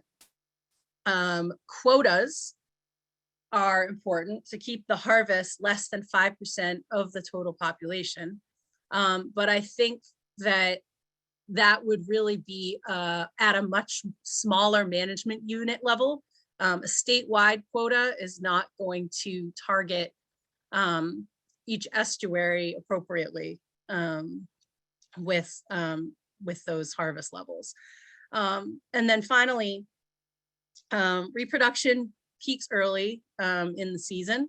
So delaying the harvest by a few weeks would allow crabs to spawn, and also having harvest timing closures that allow crabs to spawn. So all of these suggestions were taken into account by Division of Marine Fisheries. As I had been working with Allison Leshin, she was a master's student when I was a PhD student. And then she actually became the horseshoe crab biologist for Division of Marine Fisheries. So we worked together on developing those regulations that are now in place. So that's the quick summary without any of the math. All right, thanks. That was awesome. Thank you, Sarah. Any questions for Sarah? I see a couple in the chat. We have one from Brett saying, I would love to see the data from each stage of development. Can you share it? The data from each stage of development.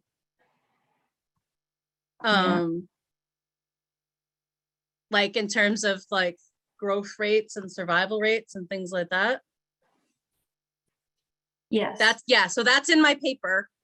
If it's estuaries and coasts 2007, I can put it in the I can put that in the chat. There's another question too. Sarah, can you discuss your Pleasant Bay sex ratio versus the extremely male skewed ratios we see on the spawning beaches? Yeah, I mean, we're seeing, I mean, I think it's true with any of the spawning beaches. You just see so many more males that are coming to shore. You know, I kind of anthropomorphize them to some degree. I think you have a lot of males that come in and are sort of preparing to spawn with the females, but the females are sort of limited in number. I mean, that's how we get things like the clusters. I also think to some degree, we are potentially capturing some possibly some pre-sexually mature crabs too, because we're not picking up crabs and looking at their gill flaps. So we by looking at every crab that had that didn't have boxer claws and was not gigantic, I think it maybe captured some of those females that were not yet sexually mature in the natural population.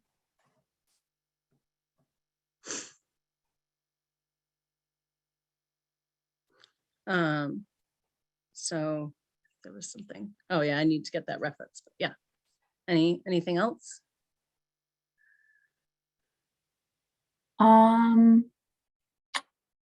Did you see the, oh wait, there's one more from Dan. Dan, you can unmute yourself.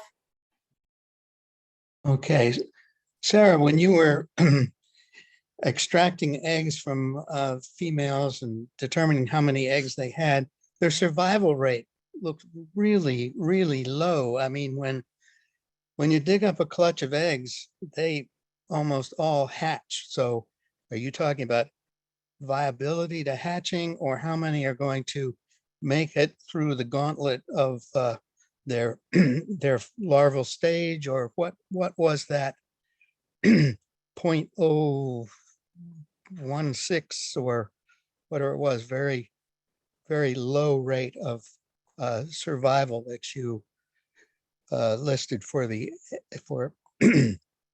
yeah, so that's the survival gauntlet as a trilobite larva. Mm-hmm. Wow. Thank you. Okay, I don't know if you saw the Mark's comment in the chat. He's saying only Pleasant Bay has the very male skewed ratios. Everyone has always presumed it's due to targeting females for biomedical harvest. I know it's definitely higher than in many other places, for sure. There's also a behavioral aspect there too. I mean, the females will come in and spawn. Yeah. The males will stay there the whole time. The females then leave, but the males generally linger around. So there's a behavioral aspect there too.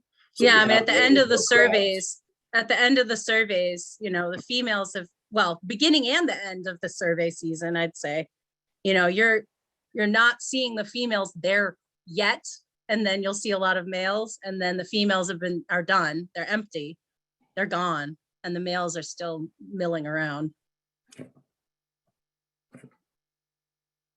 Those are all the questions I'm seeing. I also want to mention one thing about the quota. Like, our state quota right now isn't based on a population estimate, which is an issue. It's just based on, basically back in the day, ASMSC made everyone take a 25% cut from what they were reporting at that point in time. That point in time for us, we don't have much confidence in that data. It was basically guys just saying, I caught X number of crabs out last year, and it's kind of, no one really believes it basically. So that's where that really high quota from ASMSC comes from. We voluntarily cut that in half, but again, it's not based on science. It's not based on an estimate of population. We just don't have that data right now to do that. So that's just one thing I wanted to mention based on your talk. Yeah, any other questions for Sarah? No? All right, excellent. There's one question. Wouldn't you see that in all locations? Is that based on sex ratio? You didn't specify. Yes. So if you look back at those graphs I gave for the spawning beaches, you'll also see the scale on the y-axis is very different for, say, March 2-3. There's a lot more crabs there. So basically what you're seeing is if you have low population numbers, you're not going to see a ton of males, sorry, too. But if you have a larger population, a larger abundance of crabs in one area, if those females leave, all those males are still going to be there. So it's skewed in that for that regard. If you look at the y-axis for Pleasant Bay, there's a lot more crabs there in general, males and females. That is all I'm seeing. Okay. All right. So.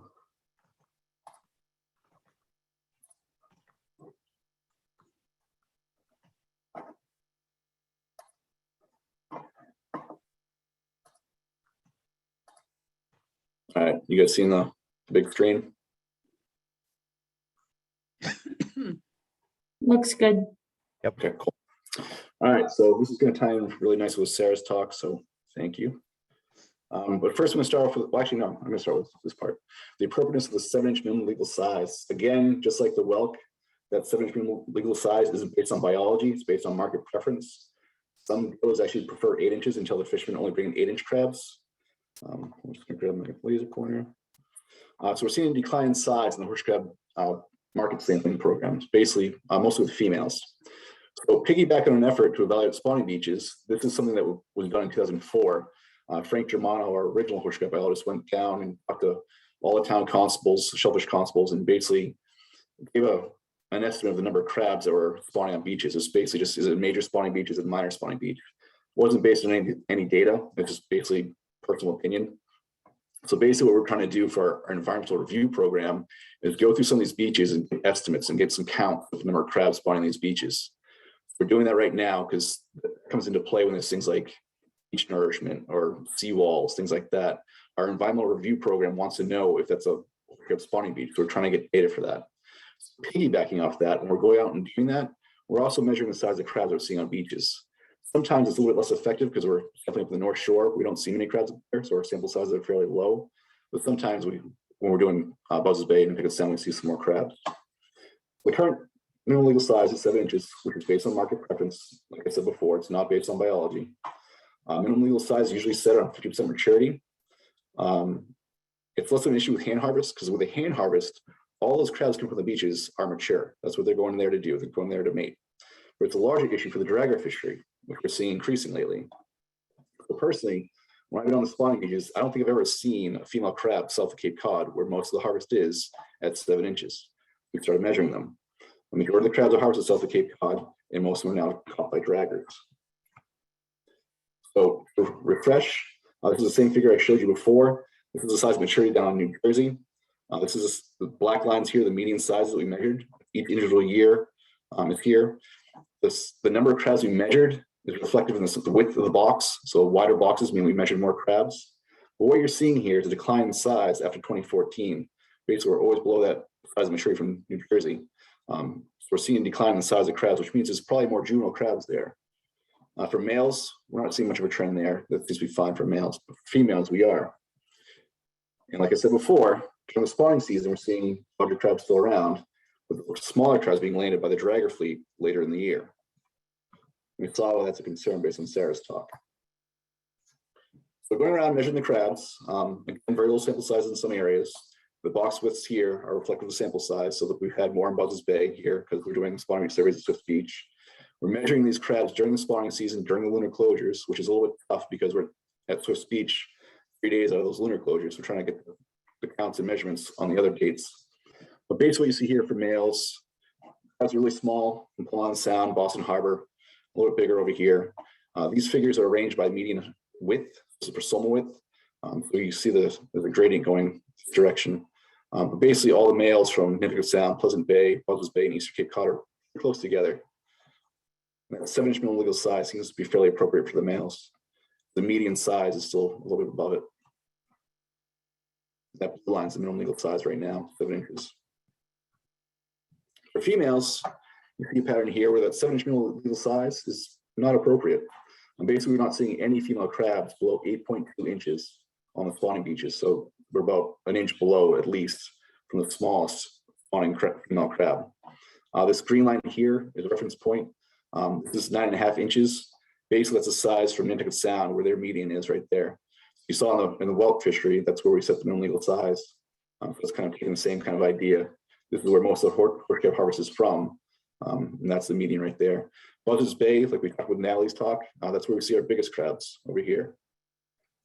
But basically what you see is pretty much a north to south gradient where the smallest crabs are up north. And then the Buzzards Bay and Eastern Cape Cod Bay are about the same size, about the same latitude. And then if you go further south, you get bigger crabs. I'm going to move into our regulations. Permits, there are 4 different types of permits you can get. Horseshoe crab harvest permit, this is for bait and, it's for hand harvest and mobile gear. There's a moratorium on the hand harvest. There's also an LOA, letter of authorization, or open access permit, that's for bait. And then there's a biomedical harvest permit. For quotas, that's the quota that ASMC gives us is over 330,000 crabs, but Mass voluntarily cut that in half to 165,000 crabs. Lake possession limits, without a permit, you can harvest 6 crabs. If you have an open access permit, you can harvest 75 crabs. If you have a mobile gear permit for horseshoe crabs, you can harvest 300 per day. If you're doing it by hand, 400 per day. Biomedical harvest, you can take 1,000 per day. There's closed days. We have lunar closures. You can see here in this chart here. These are the days where there's no harvest of horseshoe crabs. It's based on the new and full moons from mid-April through the end of June.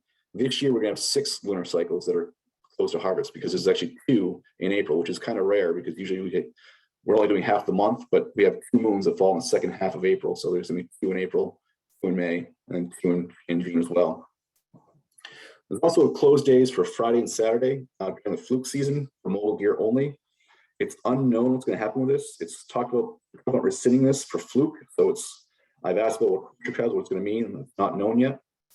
Closed areas is a closed area of Pleasant Bay. You can't harvest for bait in that area. We currently have that 7-inch minimum legal size, which we're looking into. There's a prohibition on the importation of Asian horseshoe crabs. And there's a number of biomedical specific regulations, including live release. There's a rent-a-crab program where crabs collected for bait can be brought to a dealer.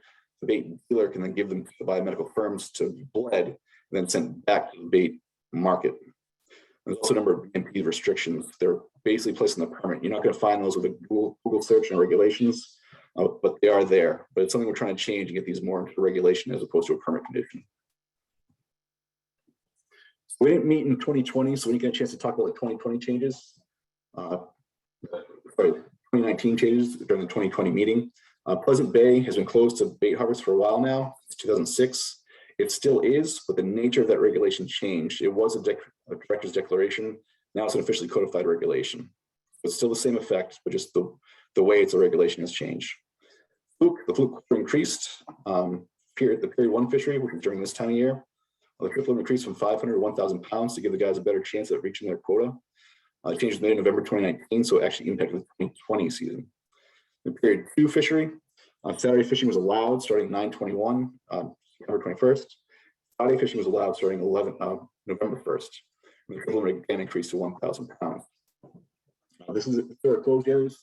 This is a state closure. This is for a closure for bait, biomedical only here. These are federal closures here, National Seashore, Monomoy. 2020 regulation changes. Again, we didn't get a chance to discuss this because the meeting was canceled last year too. Open access for mobile gear. To replace the LOA for horseshoe crabs at 300. Instead, guys were given a mobile gear limit of 75 crabs without a permit. This was reversed in late August because as we're catching enough crabs, there were no fishing days removed the rest of the year from October 9th. Fluke quota again increased from 500 to 1,000. Change made in 2019, so impacted the 2020 season. And in period 2, Saturdays were allowed starting in September, Fridays were allowed starting in November, and limits increased from 1,000 and then again to 2,000 pounds to try to give those guys a better chance of catching their quota. Biomedical BMPs, these are best management practices. SMSC, which is a regional agency that manages horseshoe crabs, convened a working group in 2011. It was comprised of technical committee members, which are the scientists, and AP members, which is the advisory panel, which is made of industry members. So people from biomedical or harvesters are included in the AP. The BMPs are largely already standard practice by the biomedical firms, but it created a list of things that they should be doing. It was done to maximize survival of bled crabs. There's BMPs for collection, transport, lab handling, bleeding, post-bleeding condition, holding, return to sea, and other suggestions, including dual-use crabs, renter crabs, which currently we're the only state that does that right now. Review the bleeding mortality reports, which was done during the last assessment. And they also want to update the BMPs periodically. It's been over 10 years since that's done. So the TC actually is looking into that. We have a meeting in about a week and a half to look at this. Currently, the BMPs in Massachusetts are put into permit conditions. Biomedical firms are required to transport the crabs into certain temperatures between 50 and 60 degrees Fahrenheit. They have to be held in the lab below 70 degrees Fahrenheit. They have to limit the number of crabs in a container, such as a barrel, to avoid crushing the crabs in the bottom. They have to avoid rebleeding crabs within a year. So each year, I send out a mark. Well, previously, it was ACC sent me the mark, but now I'm going to be sending out the mark to them and any other facilities that bleed horseshoe crabs to make sure the crabs aren't rebled in the same year. They're also returned to the harvester in good condition.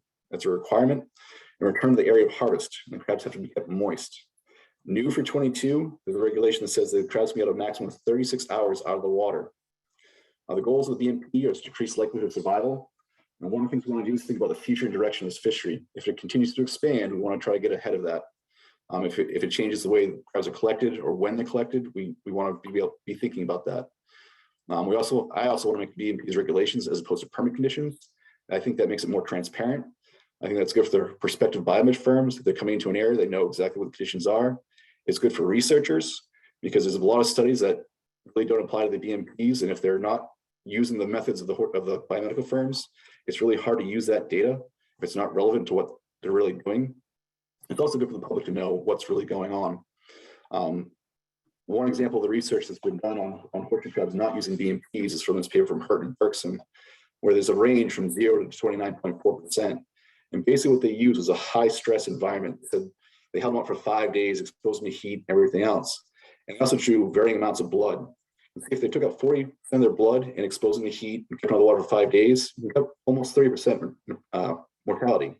But if you take out less blood and if you don't expose them to all those really horrible conditions, the mortality isn't that bad.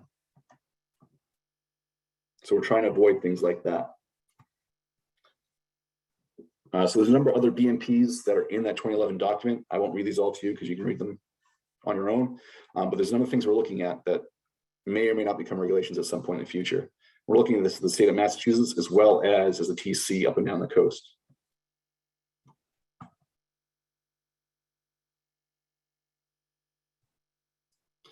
But one thing I wanted to do is talk about signing up for DMF advisories. If you care about horseshoe crabs, you want to provide public comment. There's a number of times where regulations come up about horseshoe crabs or other species that influence horseshoe crabs, like the whelk and the fluke fisheries. If you want to do that, you can sign up for advisories here. And it's pretty easy to do. If you only want to be notified about horseshoe crabs and things that impact horseshoe crabs, you can check certain boxes so you don't get inundated with other species if you're not interested in them. If you are interested in them, select them all. Basically, with the figure here, you can see how to sign up. It says how to subscribe here. You click on the box, do it online. A little box like this will pop up. You're going to open up this positive sign here, commercial fishing and seafood dealer advisories. Come over here, look at the number of options. Hit the plus sign to open up the finfish. This one for crabs and lobsters and invertebrates. And this one for shellfish. And you can hit the box for fluke here because that impacts horseshoe crabs themselves, as well as the whelks. And then it'll be updated every time there's a regulation that might impact horseshoe crabs. And you can provide public comment. I also want to mention that June 20th is International Horseshoe Crab Day. Maureen Ward has been doing a lot of work with this. So thank you, Maureen. That's a really good thing to do. And if anyone has any questions, I'm happy to answer them. And my email's here. If anyone has any more questions after this talk or anything else, or wants to see something next year, send me an email. Or if anyone wants to sign up for the spawning survey, send me an email for that as well. And with that, I'll take any questions. I see a number in the chat. Hold on. Can't get to that. Yeah, Derek, it looks like there's only one question in the chat from Charles Heller. How do you know that horseshoe crab harvesters are staying within their quotas? What happens if you find that someone has exceeded their permit quota? If the EPOs are out there and catch them, they can have a permit. There's various things that can happen with their permit depending on how egregious the violation is. But there are people who have been caught before with horseshoe crabs that haven't been oftentimes the ones that I'm aware of, the horseshoe crabs are still alive. They're just returned to the water. And I believe sometimes they go to court. Sometimes they have a adjudicatory hearing within MassDMF. There could be any number of things that happen, from permit restrictions. They could have the permit wiped out. They could have a number of different things happen. But basically, there's two things we can look at. We can look at what the harvester says they did and what the dealer says they did, and kind of compare the two. That's the best way to look at it. But the EPOs are out there too, looking for things like that, and they do find people occasionally that do stuff like that.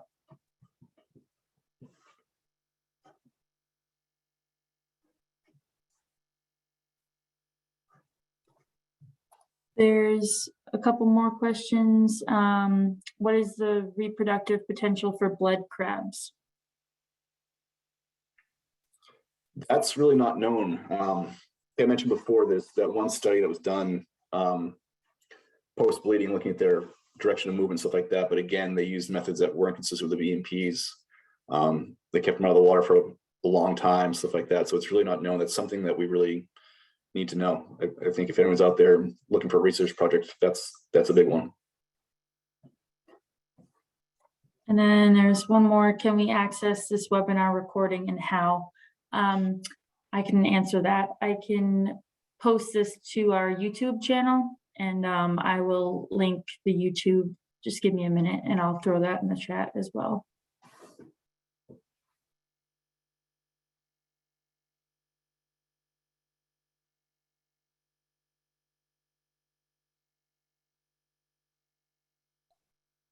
There's a couple more questions in the chat.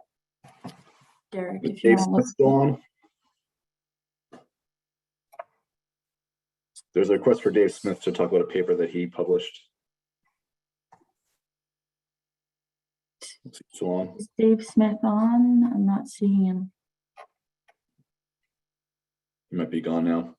Yeah, I'm not seeing him. Okay. And basically what Brett's talking about there is Dave Smith, who's with USGS, published a paper looking at the tagging work that's been done by US Fish and Wildlife.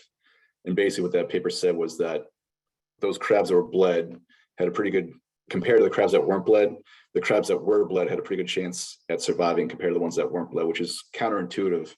What that probably is that the bleeding facilities were taking newly mature crabs, and the crabs that were tagged and just released are probably older crabs. I don't think anyone's really suggesting that crabs that are bled have a higher chance of survival. I think just basically what crabs are being selected to be bled is probably what was going on there. Stormy Mayo, the Gulf of Maine is undergoing extensive change for all the studies following the effectiveness and development of regulations. How the presenters feel the climate change is impacting their work. I'll send it to the panel first. Sarah, you want to take that first, or? Well, I guess the question I would have is, there's this gradient in size that we see from Maine down to Florida. And if we start seeing warmer water up here, we may start seeing those larger crabs moving further north, or if not the crabs themselves, but certainly like the mean chromosomal width might increase further north, which would have even bigger implications for some of the minimum size things that we've been discussing, and the appropriate management units. Natalie, you want to chime in? Yeah, I totally agree with Sarah. The other thing that I would keep in mind too is this being such a long-lived species and a long time to adulthood. I'd be curious to see how soon we would be seeing these impacts in horseshoe crabs, whereas other species that, you know, reach adulthood within a year, we probably are seeing these impacts a lot faster. So I'm not sure that it's on my radar yet for this species, but definitely something, you know, a decade down the line, like we may notice as a shift in sizes as well, and habitat suitability, depending on what happens there. Yeah, it seems like some of our spawning beaches are kind of deteriorating over time. There's some that we just can't even do anymore. There's one in Chatham, which historically was one of our sites, but now that beach is gone. That's another thing we're seeing at Tohoto and Buzzards Bay, that beach is going away too. It's just getting too low, and it's being inundated with water and just not spawning as much in those spots anymore. But as far as like this area here, we might see an increase. Like that's one of the things I thought we were seeing at one point in time, looking at the increases in our surveys. But contrary to that, we're not seeing the same increase in other spots like Rhode Island, New York, Connecticut, which are also in the northern part of the range. So that kind of puts a kink in that plan. But it's tough to say. I think we might gain more crabs with climate change, but at the same time, there's going to be negative impacts too, with more seawalls, more spawning beaches inundated with water and submerged and things like that. So it's kind of a mixed bag. We'll see what happens. I think Stormy had his hand up for a second. Did he want to say something? Yep, Stormy, you can unmute. Yeah, thank you. I must say that was an excellent set of presentations, and I do appreciate it. But I just wanted to stick with the climate change piece, because so much of what has been done has focused obviously on geographic areas and whatever. And one of the dramatic changes you all know we're seeing in marine environments and terrestrial is the movement of animals, and in some cases that's been shown to have a dramatic impact, sometimes unexpected, on the way we are perceiving things like management and whatever. We think we're seeing trends in numbers, and actually it's just changes in location. And I think this is really important with the kind of detailed work that's being done. I just would say, particularly to the state, I think if we can have any sensitive measures of drift in data that could be climate related, it may greatly improve the capacity to manage these systems, since we're basing so much on these locations. That's more a comment than any other, but it is certainly one that relates. And similarly, as you all know, some certainly lobsters, a great example of the change must be a change in mortality, the illness, the problems that there are. I don't know much about it, and there then is a lot of work on size and robustness that seems to be changing. So I would really encourage a look at all of your data to see if you see a drift. I know it's sort of scattered, but do you see a drift that could be ascribed over decades to this sort of thing? I think that's important to management. Thank you. Yeah, I'd agree with that. I don't think anything that we collect right now for horseshoe crabs can really say that. We are seeing some increases in our state, but it doesn't seem to really jive with other things that are from nearby areas. And I think one thing you can look at is what's happening in other fisheries, like fluke, for example, which I discussed earlier. They are seeing a change in their distribution going north and east, and because of that, they're upping the quota for that species. So it's kind of hard to say what's going to happen in the future for other species like that. But,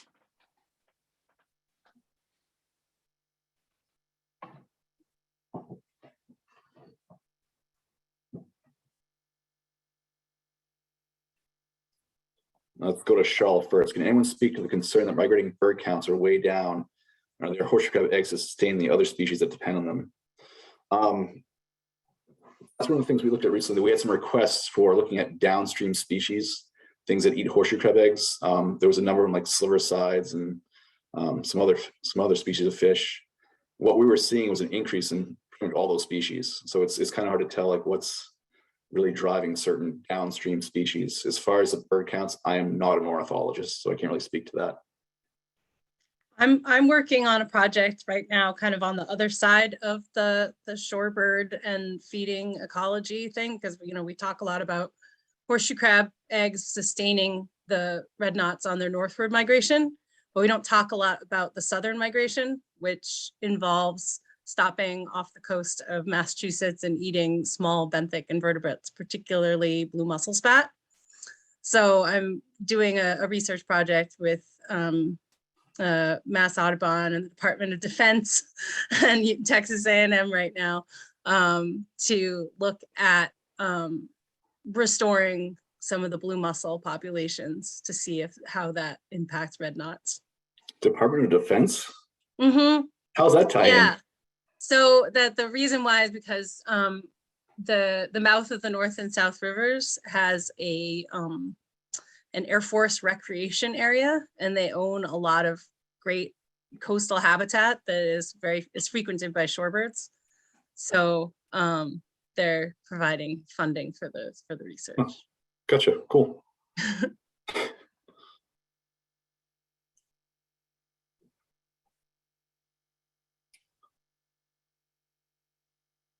I think someone else had their hand up.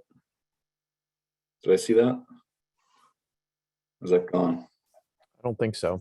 Okay. Let's see, we're going here.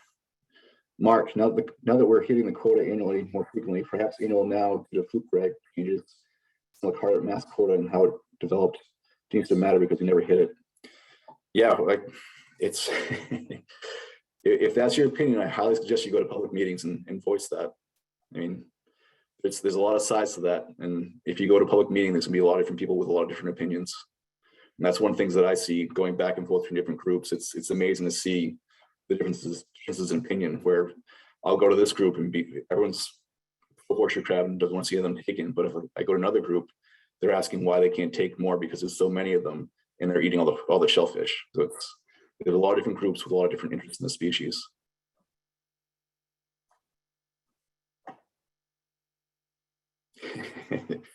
That'd be great, Mark. The follow-up is we need to go to embayment specific management, but we don't really have the data for that right now. As I showed you earlier, horseshoe crabs are not one of the bigger fisheries in mass. And if you look at what we do for some of the other species, we do way more for horseshoe crabs. We do many of those species that are on that list above horseshoe crabs.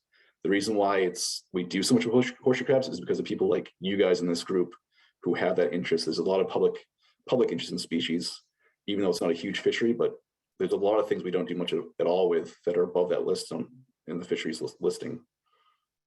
There's a lot of things we could do, but you can make that same example for many, many species. I've personally talked to my supervisors about things that I want to do for horseshoe crabs, but it's a tough pull because there's so many other things that we don't do for other species that are really valuable fisheries. Stormy has a raised hand.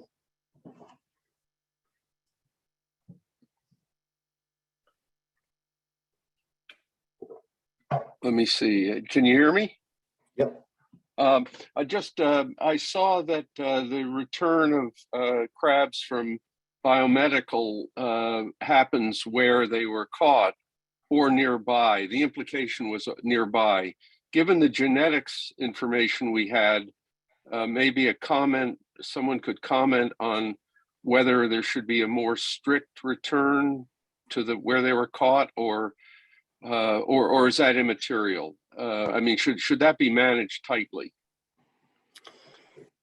It's in our regulations. It's not really well defined at all. It says they should be going back to the same embayment. Well, what's the same embayment? Say they were from Cod Bay. Is that the embayment, or is it Wellfleet or Barnstable or something else? Like it's not really well defined in our regulations. That is one thing we could probably look at with a BMP review. I had some genetic work that went incomplete when I was in grad school. But one of the preliminary things that I had found was that the genetic diversity of Barnstable Harbor was much higher than any of the other estuaries that I was looking. And it seems awfully convenient to only go to the former exit 6 than to go all the way out to Chatham. So there's, I mean, who knows? I mean, I think that's something that somebody should look into, probably. That's pretty interesting, Sarah, because I looked at the tagging data for Wellfleet, and basically, if you lag the data 6 months, give them a chance, like 6 months to do their thing, basically all those crabs stay between Provincetown and Barnstable. So there's a bit of mixing there. I was kind of wondering what the Barnstable crabs did, if they mix between there and Wellfleet, or there and Duxbury, if they're kind of like a middle ground, kind of going in both directions. But is that what you think it is? I don't know. I mean, I haven't heard of any of my Duxbury crabs being found on the Cape yet. It would be interesting to do the 3 bays, yeah, and see what happens. Natalie? If I could just jump in quick since we're talking about genetics. I know it's more specific, so maybe not as of much concern to everybody here, but a big reason I wanted to do the work that I'm doing at the embayment level is because of the unique coastline in Rhode Island and the coastal ponds that we have that do experience harvest pressure. And so I'm hoping the information I get out of that could say, you know, these areas are or are not at risk for localized depletion or localized extinction events, because like Derek, we in Rhode Island don't have really strictly defined definitions for, you know, return this to the water you got it from. That could mean, you know, the Atlantic Ocean. That it's not super well defined. So hopefully my research can inform upon, you know, decisions that are made elsewhere based on, you know, does it matter if other, you know, if crabs go back to a different pond? Is there going to be a genetic issue, or are we going to lose some of that population diversity and head towards a more of a bottleneck in a population from a genetic standpoint? So that's my 2 cents about hoping for genetically informed management units that, hey, maybe at the embayment level.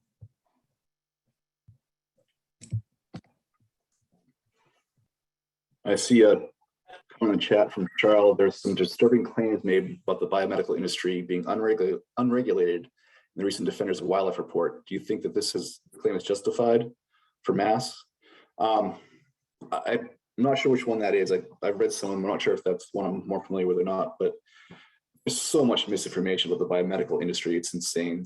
It's like horseshoe crab QAnon. It basically, if you look at the numbers I showed you earlier, it's a small fraction of the bait industry. And yet, if you look at the stuff online and do a Google search, it's the biomedical firms are bleeding them dry. And the data just doesn't support that. There's only so many biomedical firms, they're only bleeding so many crabs. And if you look coast-wide, there's over 1 million crabs being taken for bait. It's just, it doesn't make any sense. But no, they're not unregulated. There are regulations. We do regulate them. We're in there at least once a month looking at the facilities and measuring the crabs. There's a number of permit restrictions there. If you drive by their facilities, you can see their trucks with refrigeration units. There's a lot of misinformation about the species for that industry. It's kind of amazing how out of control it's gotten.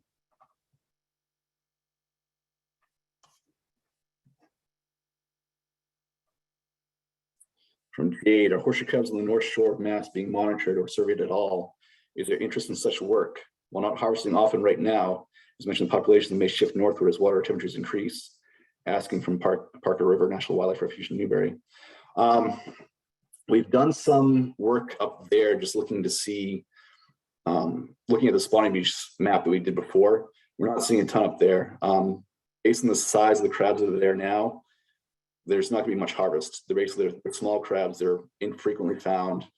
There'd be no need for anyone to really make much of an effort to go up there and do that. Plus, you got to bring those crabs back down to an area where they're going to be used for bait. So with the effort that be involved, I really wouldn't worry about that. There's not many crabs there. They're small. Then you have to truck them down to Nantucket Sound to be used for whelk bait. It's just, it doesn't make much sense. We can get them closer. They're bigger and there's more of them. Yeah, my lower North Shore colleague for Mass Bays was Salem Sound Coast Watch, and they were really interested in starting up horseshoe crab spawning surveys. And I said, well, let's make sure we have horseshoe crabs first. And we really couldn't find enough to make it worthwhile. So. Yeah, basically, if you look at our data when I look at the data about where the crabs are caught for commercial reasons, we don't see much at all above Cape Cod Bay. It's basically the Wellfleet, Duxbury area, and not much north of that at all, if ever. And if you look at the size distribution of the crabs that I showed you before, it's kind of clear why not. And basically, there's none there, and they're pretty small. Deborah Kramer, following up on the relative importance of returning biomedical crabs to where they were taken, what percentage of the biomedical take is rented crab? That's still going to be confidential because I can't say a percentage. You'd be able to figure out what the percentage is that they're taking. I can't really answer that.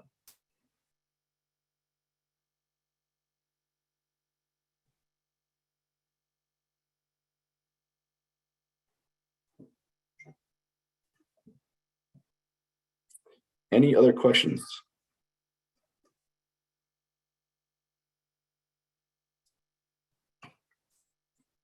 Oh, that seems to be it.